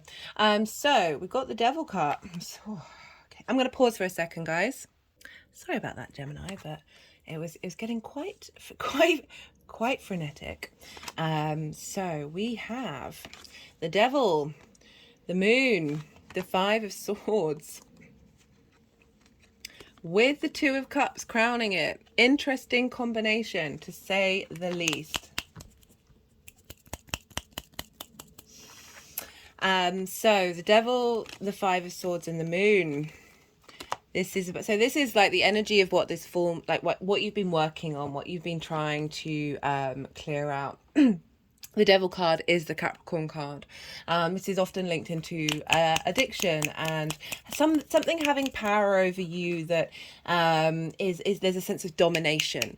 It's not necessarily an equal give and take, that there's a compulsion. You know, one of the things is, like tarot readers say, is that the chains around the neck are, you know, of these two figures are loose, so they're able to get out of it. But sometimes addictions are so rooted in our unconscious mind, and can also come from the outside collective as well, that it can be very, very difficult to break. So this takes time, but this is kind of implying that there has been, so this is conflict, this is it's also the mind as well. It's the swords. I think I'm just gonna have to pause for a second. I just need to go clear my energy. Hi Gemini, sorry about that. That's, the energy was quite intense and it completely sort of knocked my brain out, and needed to clear that energy and regroup for you. So things that you've been working on, this sort of perhaps being in conflict with the outside world, the resources, that give and take of maybe feeling like your resources had been taken away from you, with addiction comes in because it is opposing the second house of how you value yourself. Right, and we're all addicted. The human race is addicted, and also if we look at that as the 8th house as the outside world's resources, that there's that sense of working with that addiction through you, and being able to transmute it. So generally, like moving away from conflict and power that's had a restriction over you. You've been taking that time to go inward and reassess and reevaluate how you want these powers to have a hold over you. And we've got it with the moon as well, very appropriate, because we do have the Capricorn moon but Saturn's in Pisces, so we've got the moon come up, we've got Pisces. So this is how it's your ability to clear out the delusions, clear out the frustrations. So, I don't often get delusion with the moon card. I know it's a main theme of this particular card, but I'm getting that there's a sense of that which was hidden underneath being illuminated and transmuted, because crowning this, we've got the Two of Cups. So there's a sense of unity, the sense of harmony that's come in. It's the feminine, masculine, and spirit, and there's a sense of equality here. There's a balance. They're looking each other in the eyes. We're bringing the balance between you and the outside world into harmony. And there's also deep healing with this. We've got the Caduceus, which is a sign of healing. It's a sign of the Kundalini energy, of things being in union. and drawing down that spirit energy, drawing down perhaps the cosmic inheritance of finding that inner power within you, and being able to find love and find harmony in your dynamic with the outside world, rather than it being out of balance. You know, I've been talking a lot about balance with this opposition, and so that's sort of the energy that you've been clearing out, working with, and now finding that sense of peace, that sense of serenity and union with you and the outside world, and what resources it has to offer for you, and to then in turn be able to give that back into the world, particularly with that 10th house of Pisces being there, of deep unconscious emotional healing for the collective. That you can bring in. So let's see where these ones. So we have for how this energy is manifesting moving forward. We've got the Page of Cups. With the Lovers card. The Lovers card is Gemini card, and so the Page of Cups represents creative, imaginative, useful experience. So there's a freshness with the page of having moved through conflict and trauma and having a weight around you, or dealing with that addiction, that there's a new creative way of engaging with the outside world, with everything that you've learned. You're then able to experience it with more finding new imaginative ways of interacting with this. And we've got the Lovers card, which is about choices. This is about crossroads. It's about being able to make decisions that facilitating you in the long term. So again, it's a mirror of the Two of Cups. We've got the masculine, feminine, and we've got spirit here with the mountain in the background. You know, Capricorn is the mountain goat, of finding a higher perspective of how you may have engaged with your emotional connection to the resources of the outside world. And rather than the devil energy of perhaps not making the decisions that support you in the long term, the Lovers coming along and saying, okay, well, now we're looking at this from a different perspective. We have more understanding of the journey that you've been on. The veil has been lifted, and you're able to make autonomous decisions. So it's linked into the mythology of Eve eating the apple, and by doing so, they receive more knowledge, and they're going out and they're experiencing the 3D realm. But I like it with the page, which is, you know, very happy energy of rather than something having an authority over you and affecting your decision making, there's now more clarity coming in, and more opportunities coming in to help facilitate from the outside world that is facilitating your life purpose, your life direction. We got this with the 10 of Cups. This is enlightenment for me, because you've got the rainbow here, which is the light refracted is the chakras energies, and when they're all in balance, we can get to this space, we can embody this space, however that turns up for you. Like doesn't just have to be family and have a happy life. It's about the dynamic between you and the outside world coming into harmony, coming into a sense of understanding and alignment of what you can do with it, with the King of Swords. So air energy, you are Gemini. This is about, again, making decisions with clarity, seeing a understanding of truth, as subjective as that is, but as a truth of who you are, of being able to take action with the knowledge that you've received in that dynamic between you and the outside world. We've got so the energy of Neptune. We've got the 10 of Wands and the 3 of Swords. So this is a reflection on the fact that you may have felt overburdened so this is dealing with the 10th house, feeling overburdened of not being able to see things clearly. You see here this figure the viewpoint is blocked, and there's a hunchness to the back of being over. There's a weight on your shoulders and it blocking your perspective, and that's with the 3 of Swords. So perhaps again, working through this sense of heartbreak, but heartbreak isn't just about romantic engagement. It's about anything that may have blocked your heart frequency from being able to express it. It's making me think about the Venus retrograde that's Leo rules the heart, of how you communicate, being able impacting the Pisces area, because Jupiter's in Taurus, and that's affecting Pisces, that the inner space of your hidden house is having a impact on the shift of dynamic of being able to perhaps not being able to see the blockages that have maybe impacting how to manifest the fantasy, the ideal of Neptune being in the 10th. And the reversal is bringing the Tower card in reverse. So as in the retrograde is bringing the Tower card in reverse of pulling down structures that haven't served you.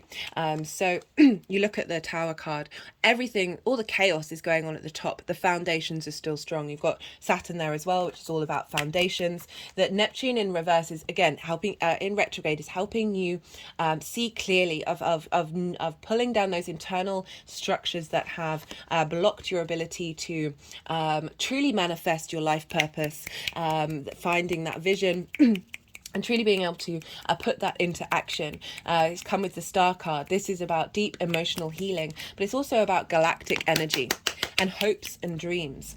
So I keep saying reversal. This retrograde of Neptune is helping you be able to come to a point of being able to express your true stardom. They're moving on quite quickly. So whenever they move the cards in front, it's like move on to the next card, and it's helping you start a new journey. So we're moving from the 10 of Wands, like look so hunched over, not being able to see, to the Fool, arms like the back is really stretched out, the arms are really wide, the Fool is looking upwards. We've got the suns and we've got the mountains in the background, of being able to find a higher perspective of embodying your life purpose fully, with the vitality and sort of the freshness of the Fool energy. So we've got this huge contrast between, that Five of Swords and the Devil energy having dominion over you, and being, it's all of this combined. Even though that Neptune energy is sort of separate in and of itself, but it is having an impact on what this moon looks like for us. That we've got this clearing out of authority, clearing out of dominion that is part of our shadow work, that we're here to evolve and change, and seeing things clearly from a deeply intuitive space of bringing in the balance of control. We've got the dog here, which thrives on boundaries, and the wolf, that animal instinctive space of bringing those two into harmony, that's allowing you to start that new journey in how your career and the outside world are intermingling with one another, and how what you have to give and what the world has to give is coming into a sense of balance and clarity. Okay, I'm gonna pull some clarification cards. All the decks are in the description box if any of them take your fancy. This is the numerology deck. Let's see what wants to come out for Gemini. Oh, we've got domestic harmony. Okay, so whenever this comes up, I always link back into the individual, of you being in harmony with the outside world's resources, you finding peace with that. It's a 10, it's a completion of that, of bringing that together, of starting a new cycle where you can move through in the world with a little more ease and grace. But for some of you, the 8th house is about the dynamic of how your one-to-one relationships show up, and it's sort of letting bringing in that fact that you're more at peace with that, and that's impacting your career, that's impacting your life purpose, because it's gone over the pile of Neptune. So this internal space that Neptune is bringing a sense of unconditional love with the way that you engage with your life purpose. Right, this is the First Light Tarot. Let's see what wants to come through for you, Gemini. Got healing and service to others. So, Pisces in the 10th, very much. And that caduceus of the 2 of Cups, of what's going on with you with the 8th house, is providing deep healing for you. And by being able to do that and bring into balance in terms of the long term of your interaction with the outside world, you're actually doing that with the collective. And that's, you know, because Saturn's in the 10th, of being able to bring that healing, that dynamical healing into other people's lives as well. Perhaps that's part of your career and what it is that you're doing at the moment. Okay, Gemini, I'm going to leave it at that because I could keep on going. I hope this resonated. If it did, don't forget to hit the like button, subscriptions, sharing, watching more than one video at once, watching it all the way through, liking. All of these things help the algorithm. This is a growing channel, so it helps to have interaction on the channel to help push this energy out there. If it did resonate, if you want to pay it forward, these are the things that you can do. On a personal note, I love to hear from you. I love to hear how the astro weather is showing up for everybody. I love to have a chat about it. So if you feel so inclined to write about what's going on in your life, I would love to hear that. Just in general, wait, no, what am I saying? Be good to yourselves, Gemini. Be good to those around you. And most importantly, be well until we meet again. Taurus rising. How you doing, Taurus?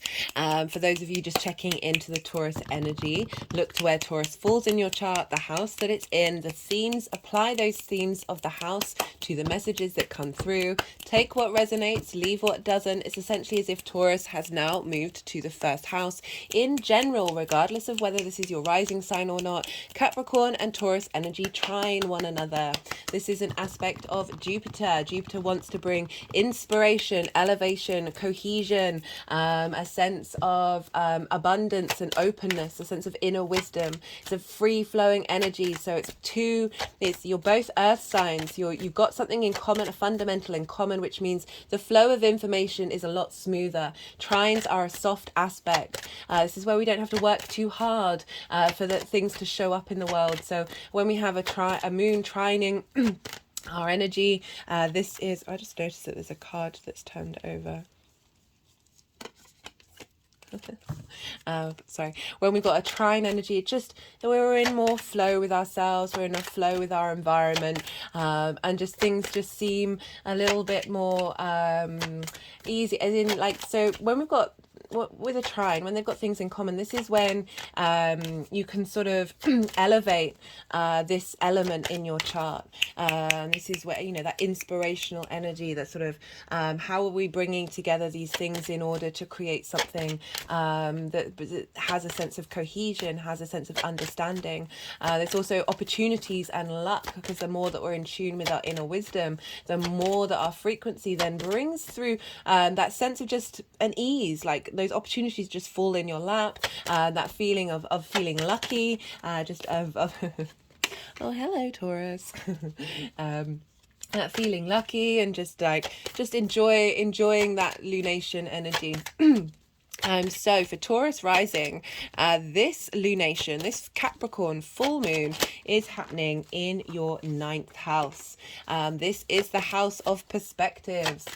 This is where our morals, our ethics, our principles come up, our connection to religion, book religion, spirituality, our connection to nature, science, whatever it is kind of like higher ideals that you interact with. It's how you map yourself out in the world.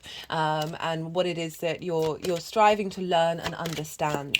It's also linked into mastery of something. So if you've been learning something for a while, this is when sort of a culmination of that happening in your life. A sort of a celebration, and through that learning, that mastery, we widen our perspectives, and we're then able to share our perspectives with others. It's all about perspectives. It's also about going to live in an environment for a period of time that's unfamiliar to you. So it's often linked into foreign travel. But it can be anywhere that is just a bit more alien, a little not familiar, that you're used to. And by living in those environments, we then are able to change our perspectives. So it's all about broadening perspectives. The ninth house is how you, as I said, how you map yourself out in the world. So this is coming from the new moon in Capricorn that happened. I am still getting used to this deck. It is coated, which is brilliant because it means the cards don't get messed up. My old deck wasn't coated, and for those of you regulars, you might have seen the slow deterioration of the visuals, but this does bring in the slipperiness. And so what was I saying? So this, we had the new moon in Capricorn a couple of days after the winter solstice last year. This is a time when we would have set intentions, and over the last 6 months, whether consciously or not, over the last 6 months we've been cultivating those things. And now the full moon are a time of culmination, of saying the universe showing us the journey that we've been on, and showing us the sort of a sense of completion. We're never completed because the universe is constantly moving. So we're completion of this part of the cycle. We've been taking a lot of action because, you know, this is the long-term cycle, is when the moon is at its brightest. So the sort of the illumination of how our needs are being met in this area of our chart. And so I gave the example today, right? Today is the day of the full moon. We are nearly 10 minutes away from it being exact, so this reading will be at the exact point of this full moon. But I got a message this morning from a friend who was asking if I would be open to do an energy work on a friend of hers. If her friend was interested. I won't go into the details, but I have Capricorn in the 6th house, which represents work, of how I work. So I've just got a little clue of something that turned up, that's sort of a culmination of the work that I've been putting in over the last 6 months. So you may get something in relation to your understanding of your perspectives and how you map yourself out in the world. I'm feeling a bit more confident in those ideas. Obviously all our ideas should be open to change, but that doesn't mean that we still can't work on figuring out what those core perspectives are. Also, as I said, for those of you who might have been learning something and mastering something, this might be a time when you're really feeling very comfortable with what it is that you've learned, and able to then express it and share that with others.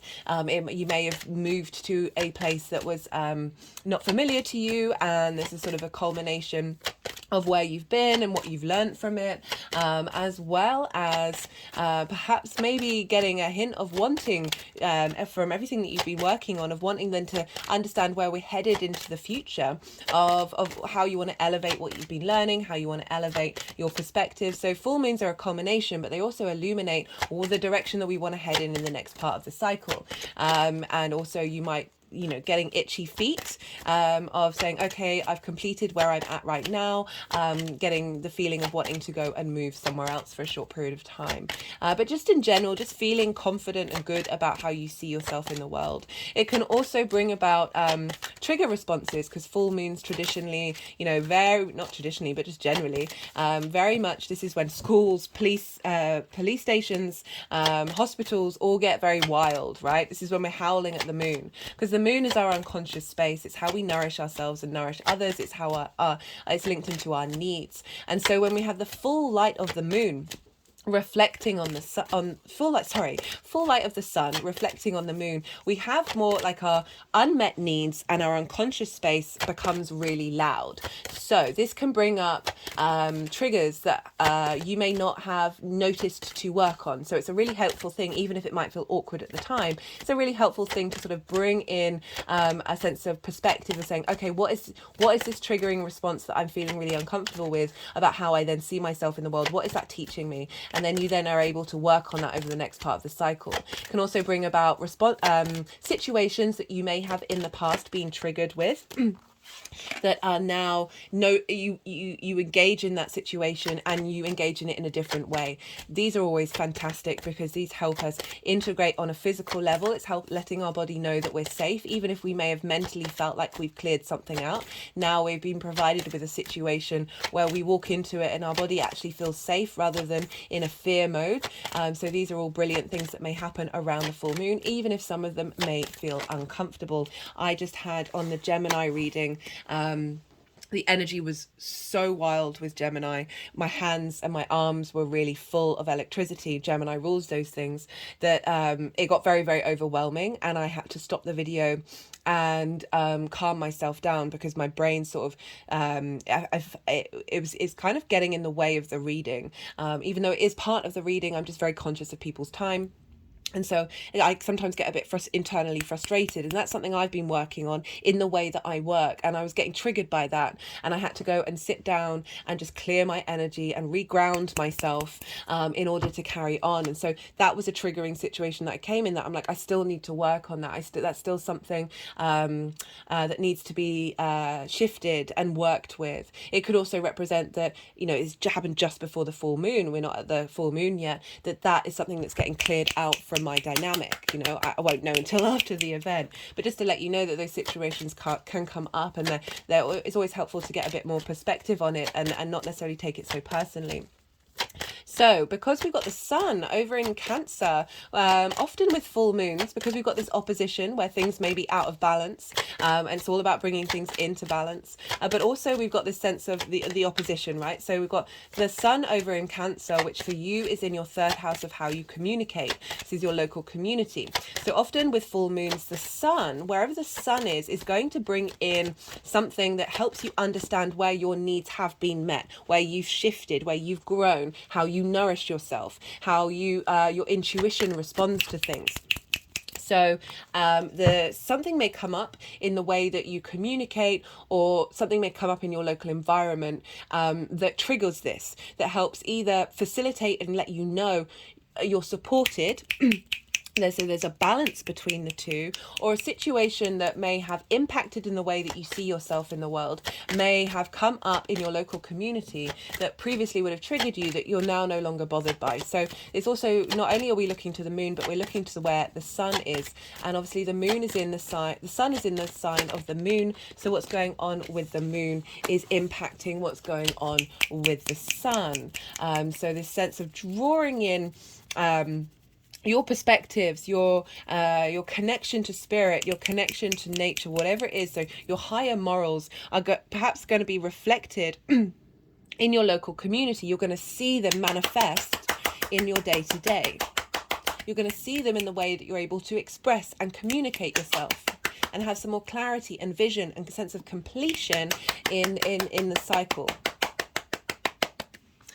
As I said in the introduction, we're not having a new moon in Capricorn this year. We're having 2 next year, as well as 2 full moons. So it really feels, with the energy of this full moon, check out the collective reading where I break down the astrology in far more detail. Because we've got Saturn and Jupiter making very positive aspects to both the sun and the moon, and Saturn and Jupiter are the last 2 outer visible planets. So they're very connected to our personal experience, but they are also linked into long-term cycles and legacy in the collective, that we are being held by wisdom and integrity at this time, and we're getting a embodied seed in our unconscious mind that we're perhaps going to be able to see very clearly, that we're then going to integrate into the next part of the cycle. So I see this as quite an important moon in order to set us up for that sort of huge amount of Capricorn lunation energy that we're going to have next year.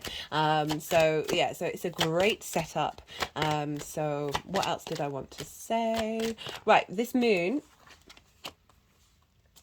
is being governed by Saturn. So Saturn rules Capricorn, and Saturn is over in your 11th house. Just got the 9 of Swords here in reverse with the Star card in reverse, and just had an energetic release that felt like clearing out internal anxiety and through deep healing that may have blocked your ability to connect to your perspectives and connect to something higher than yourself, that any anxiety you may have felt in being able to express that is being cleared out. But I'll talk more about the tarot when it's all finished.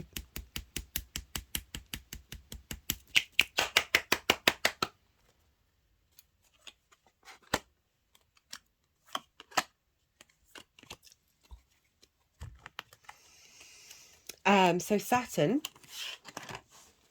over in Pisces, which for you is in your 11th house of hopes and dreams, friends, groups and alliances, and reaping the benefits of your 10th house. So what's going on with Saturn is impacting the flavor of this moon. It's going to add in another layer of how this moon is showing up for us. So Saturn in the 11th house of bringing a sense of integrity and responsibility to your hopes and your dreams, and sort of long-term legacy of what you're reaping from your career house, as well as giving structure and form to the dynamics of your friends and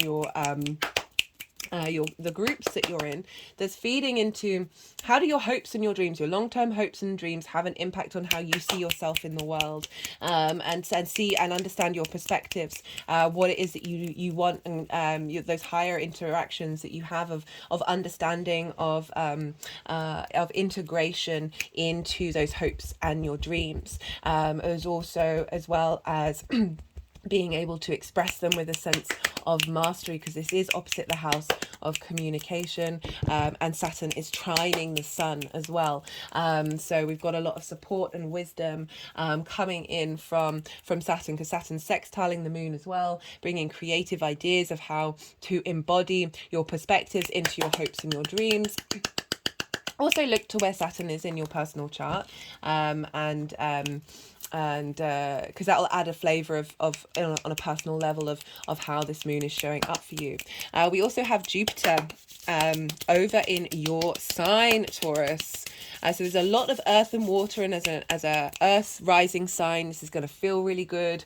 Jupiter's there bringing wisdom to your sense of self, feeding into that full moon of, okay, how do you embody your perspectives and then communicate them with grace and integrity. These are all being governed by Venus, because Pisces is ruled by Jupiter, and Jupiter's in Taurus, ruled by Venus, and Venus is over in Leo, and the Sun is in Cancer. So we've got this loop between the two, and Venus is about to do a big retrograde in the sign of Leo, and you have that in your 4th house of your roots and your foundations. I recommend checking out all the transit videos linked into all 3 of those.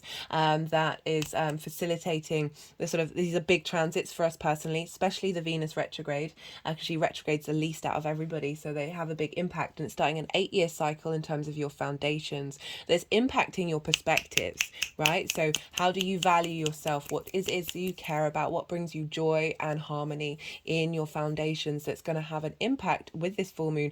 It's being seeded here for the next part of the cycle of how do you integrate that strength, that revision of your perspectives into the next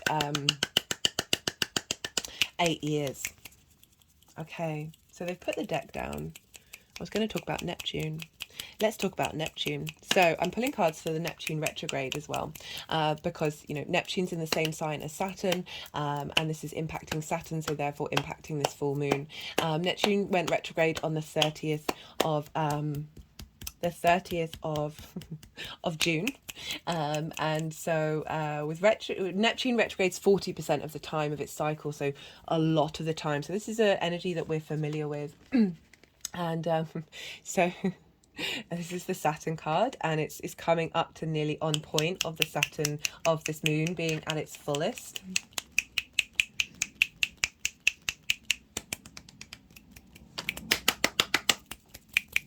So I'm just doing some energetic work for us all, because this is the collective energy coming in for the exact moment of this full moon, guys.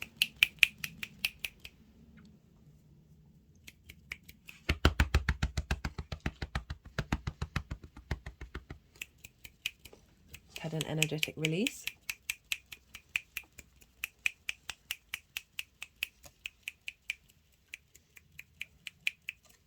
I've got an elephant here that I haven't actually mentioned, but I'll talk about that when I do the Saturn retrograde video. I have this is a sort of representation of Saturn linked into Ganesh, but also the fact that Capricorn and Saturn represent sort of long-term integrity and responsibility, and also the cycles of time, universals, collective energies in the 3D realm, and cause and effect, time, memories. and linked into both the elephant itself and Ganesh, and it's sort of sitting in a yoga pose of being at peace with the fact that obstacles need to be removed in order for us to walk our talk, and walk with wisdom, and appreciate the things that happen that aren't always as clear at the time, but finding that inner peace and being able to navigate it, and as I said, walking your talk and walking with integrity.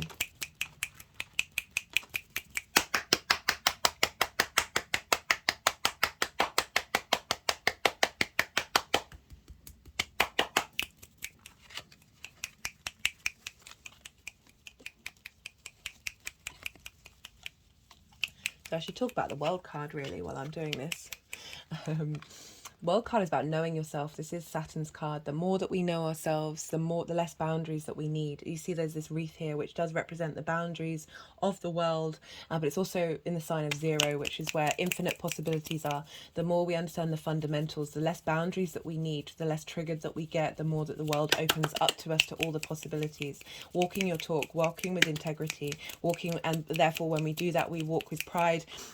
Strength card is here. Pride and integrity and freedom, that we aren't shaken by the outside world, that it is in fact an all-embracing possibilities of opportunities that are here to fulfill our vision in every way, and allow us to heal and grow and transmute so much energy that we have collectively. The human body has the vast facility to be able to break the cycles and transmute energy that we've stored from our ancestors, our past lives, our parents, our own journey, and be able to transform and expand in a way that is not separating, not segregating, not rejecting, not shaming, but opening up a space of compassion and empathy, but being real with ourselves with unconditional love and divinity and devotion to our journey in this 3D experience. Our souls signed up for this journey, guys. In my personal opinion, we are here for a reason. This 3D world may be difficult, but it is also a place of wonder and magic. And the more that we unpeel ourselves and step into our inner space, the more that we are able to reverberate the fact that we are the cosmos within us, as well as the individual. We signed up to be this individual form in this individual space. Do not shame the individual. Do not shame the collective. Let's bring them together. Let them be able to feel complete without rejection of the other.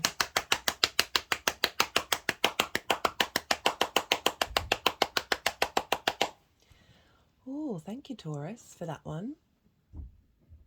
Okay, nice bit of channeling there. And everybody breathe. Wonderful. Okay. So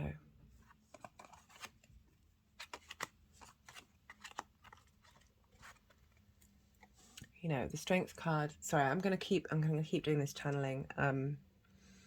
The Strength card is Leo, where Venus is. This is about balance. This is harmony of our animal instinctive side and our cognitive higher mind through love and kindness. And another name for that card is lust for life. To truly be able to enjoy this experience, we have to be in balance, we have to be in harmony, and realize that everything is infinite and everything is in momentum and changing. We can find the joy in those moments. We can be able to find that harmony, that paradox of harmony within constant change. And the more that we are able to do so, the good, the bad, and the ugly, the more that we're able to enjoy this 3D experience and feel complete and whole in whatever it is that we do, and be at peace with whatever is coming towards us, and welcome in the opportunities of the wonder of the quantum field. Okay, right, I'm going to stop now. So I'm going to talk about Neptune while they move the cards around. Actually, I might just go quiet now. I should talk about Neptune so you can intuit while I'm moving the cards around. So Neptune's gone retrograde. and it's in your 11th house of hopes and dreams. So there's a sense of idealism, magic, the mystic as well as the martyr, of different realities. It's about bringing different realities into your reality and being able to. Sometimes we can't discern from one to the other. When Neptune goes retrograde, we're giving a sense of internal structure to the quantum field, all the dynamics, all the frequencies, all the dimensions. Time is linear, circular, cyclical, and all at once. This is what Neptune represents, the pure energy of the universe. And so that can feel very overwhelming and feel very, we can get very sensitive to things because of all of this different combating energy, not definitely combating, but all of this energy can feel very overwhelming. And so often, sometimes Neptune can feel very foggy because we're so overwhelmed by this. And with Neptune going retrograde, it's going inward. So there's a sense of structure of the individual containing this. And this is where we refine, we revisit, we go over and we refine how we engage with that magic, how we engage with that unconditional love on a personal level, giving it a sense of clarity, of being able to look at it without feeling overwhelmed.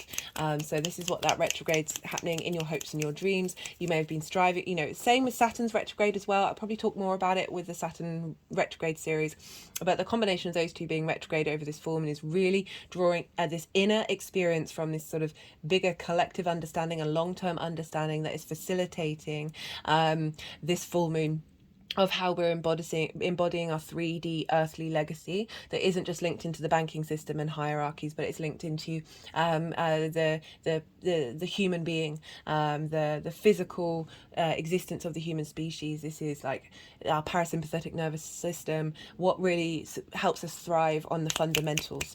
So we've got a lot of wonderful support at this time. Right, I'm going to be quiet, and the energies are now going to move the cards around, and then I'll come back to you about linking in the tarot to everything that I've just spoken. So this is, you've had a lot of information, so now is a time to digest, see what's been coming up for you around this full moon, think about what you've been working on, where you want to head in the next part of the cycle. And then really getting some intuitive hits about what this means for you on a personal level.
Okay, so we have for the lead up to this full moon, so since the new moon in Capricorn, and so we got this in the 9th house, so some deep healings happened with the star card. The star card is all about a deep internal cleanse and healing and growth. Follows the Tower card. This is about, through that understanding of self, through that healing, we're able to hope and dream again. I love about this card is she is unclothed. She is rid of masks. She is as close to her authentic self as possible.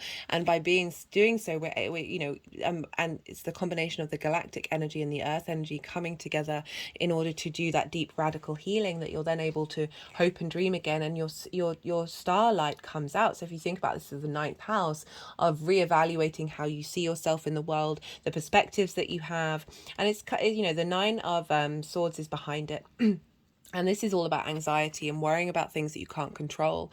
A very much a prevalent thing about the ninth house of like the big outside world and how you see yourself in it, of feeling lost, of less sleepless nights over it. But in reverse, it's saying this is the star card, this journey that you've been going on. You've been helping clear out that anxiety.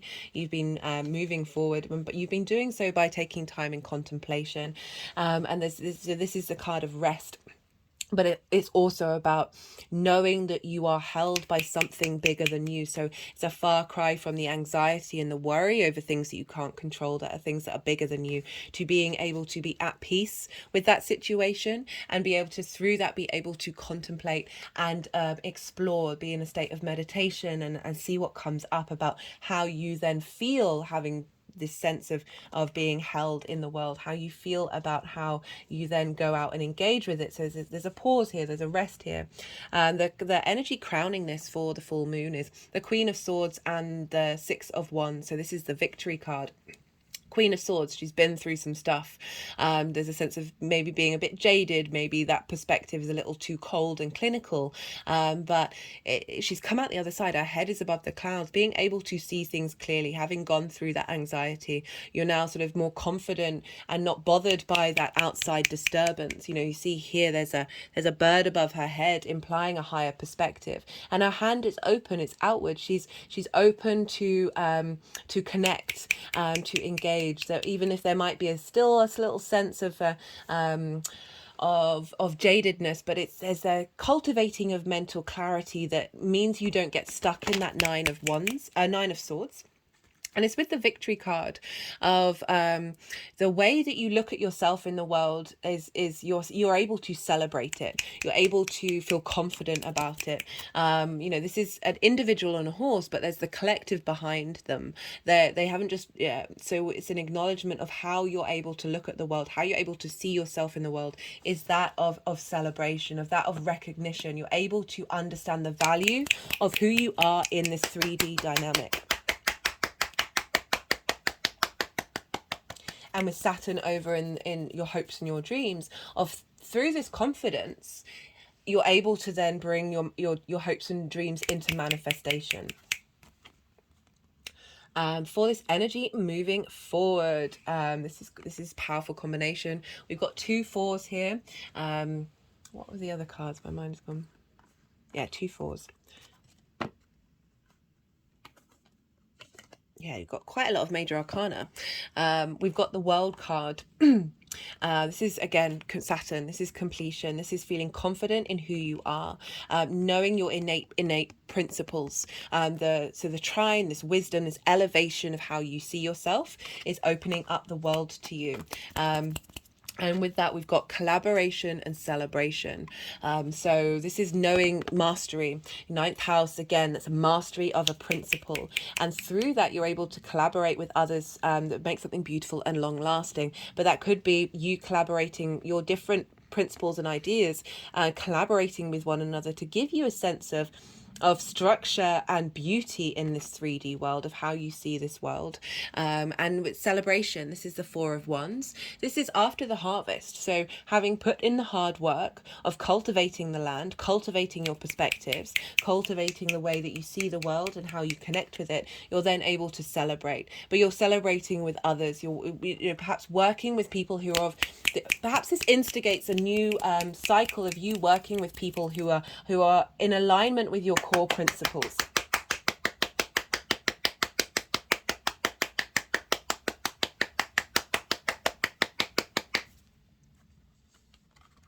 As for those of you who might be studying, this is celebration of the hard work that you've instigated, that is helping you change your perspectives.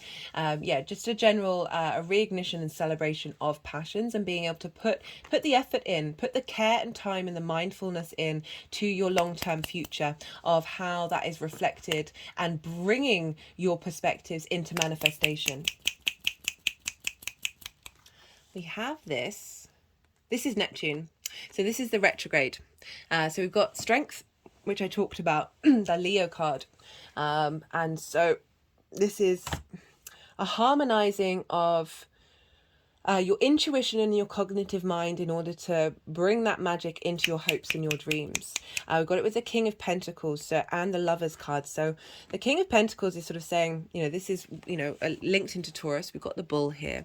This is about being able to take action on your hopes and your dreams through this inner balance that's being cultivated by Neptune, this harmonizing of the sort of the practical, the rational with the emotional and the mystical, and being able to take action on that, or in order to facilitate your hopes and your dreams. This can also be receiving benefits from your career, your life purpose, that is bringing in the energy for you to be able to embody the King of Pentacles, that you are then able to provide abundance in your environment, of who you are. You know, it's also got that link to Jupiter as well in your sign, of finding wisdom in how you embody yourself and how that is manifesting in the actions that you take, that is receptive of those hopes and dreams. It could also be finding balance with your groups and alliances, finding enjoyment, finding strength within that, and being able to communicate and bring those groups and alliances together to help create in the 3D world, help bring abundance in the 3D world, and manifest those hopes and dreams collectively. We've got it finally crowned with the Lovers card.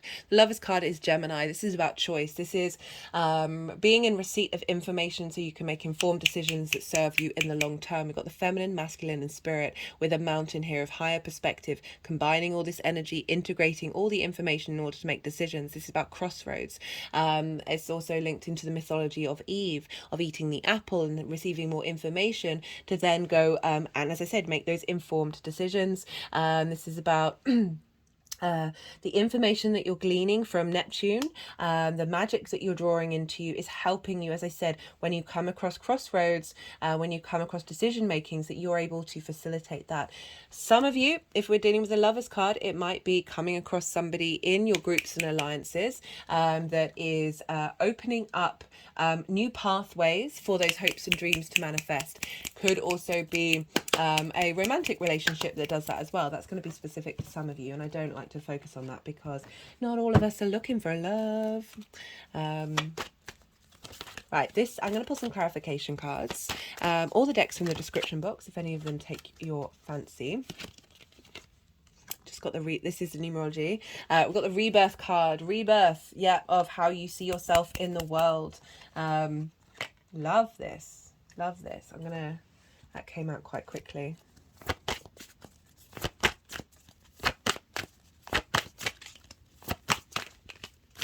This is the First Light Tarot.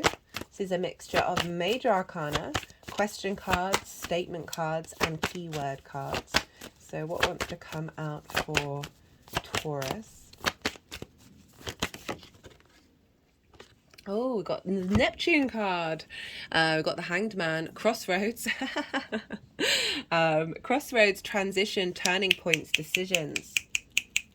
The Hanged Man is all about being in receipt of divine wisdom and letting that fall into you and absorb it, changing your perspective. So we've got a mixture of the Neptune as well as the perspectives of the ninth house, that ability to then, through the knowledge that you're receiving, be rebirthed and be able to bring in opportunities and make decisions that are, this is also about opportunities. So it reminds me of back before the Rider-Waite, it was an image of a man and two women, and it's about him making a decision of which wife he wants. So it is about opportunities that are coming forward with this Neptune retrograde, that is creating the ability to make decisions and be confident in this 3D realm, to make decisions that are bringing in longevity, commitment to abundance and fertility in your 3D life.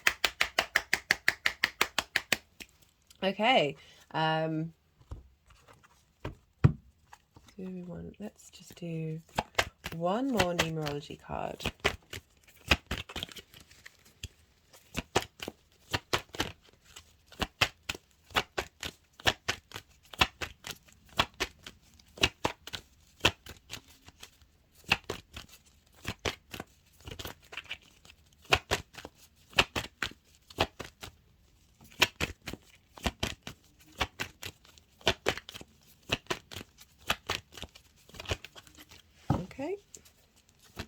There we go. Surrender. Where does this want to go? Right, so the Hanged Man is all about being in pause, and allowing the wisdom of the universe to come inward from those different perspectives, in order to open up more information pathways and the way that we engage with information, that magical information as well, and not necessarily overthink things, and just let that flow through you. It's a very subtle energy, Neptune. So yeah, that's a surrendering to the magic of the quantum field that is going to provide opportunities for you, in your hopes and your dreams, that is impacting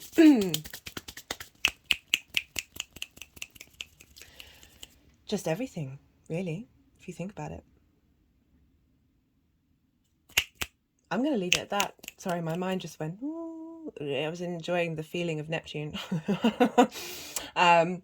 If any of it resonated, don't forget to hit the like button. Thank you for spending time with me. It means a lot to me. I appreciate how time and energy is precious. This is a growing channel, so any interaction on the channel really helps push the algorithm forward. So if you did feel like this gave you some sort of some support, some information, whatever it is that resonated, that you want to pay it forward, you can like the video, subscribe if you're a new viewer. Hello, new viewers. Watch more than one video in a row. Watch a video all the way through. Leave a comment, even if it's just an emoji, to help activate that algorithm, all at your own, in your own time, if you feel so inclined. Be good to yourself, Taurus. Be good to those around you, and most importantly, be well until we meet again.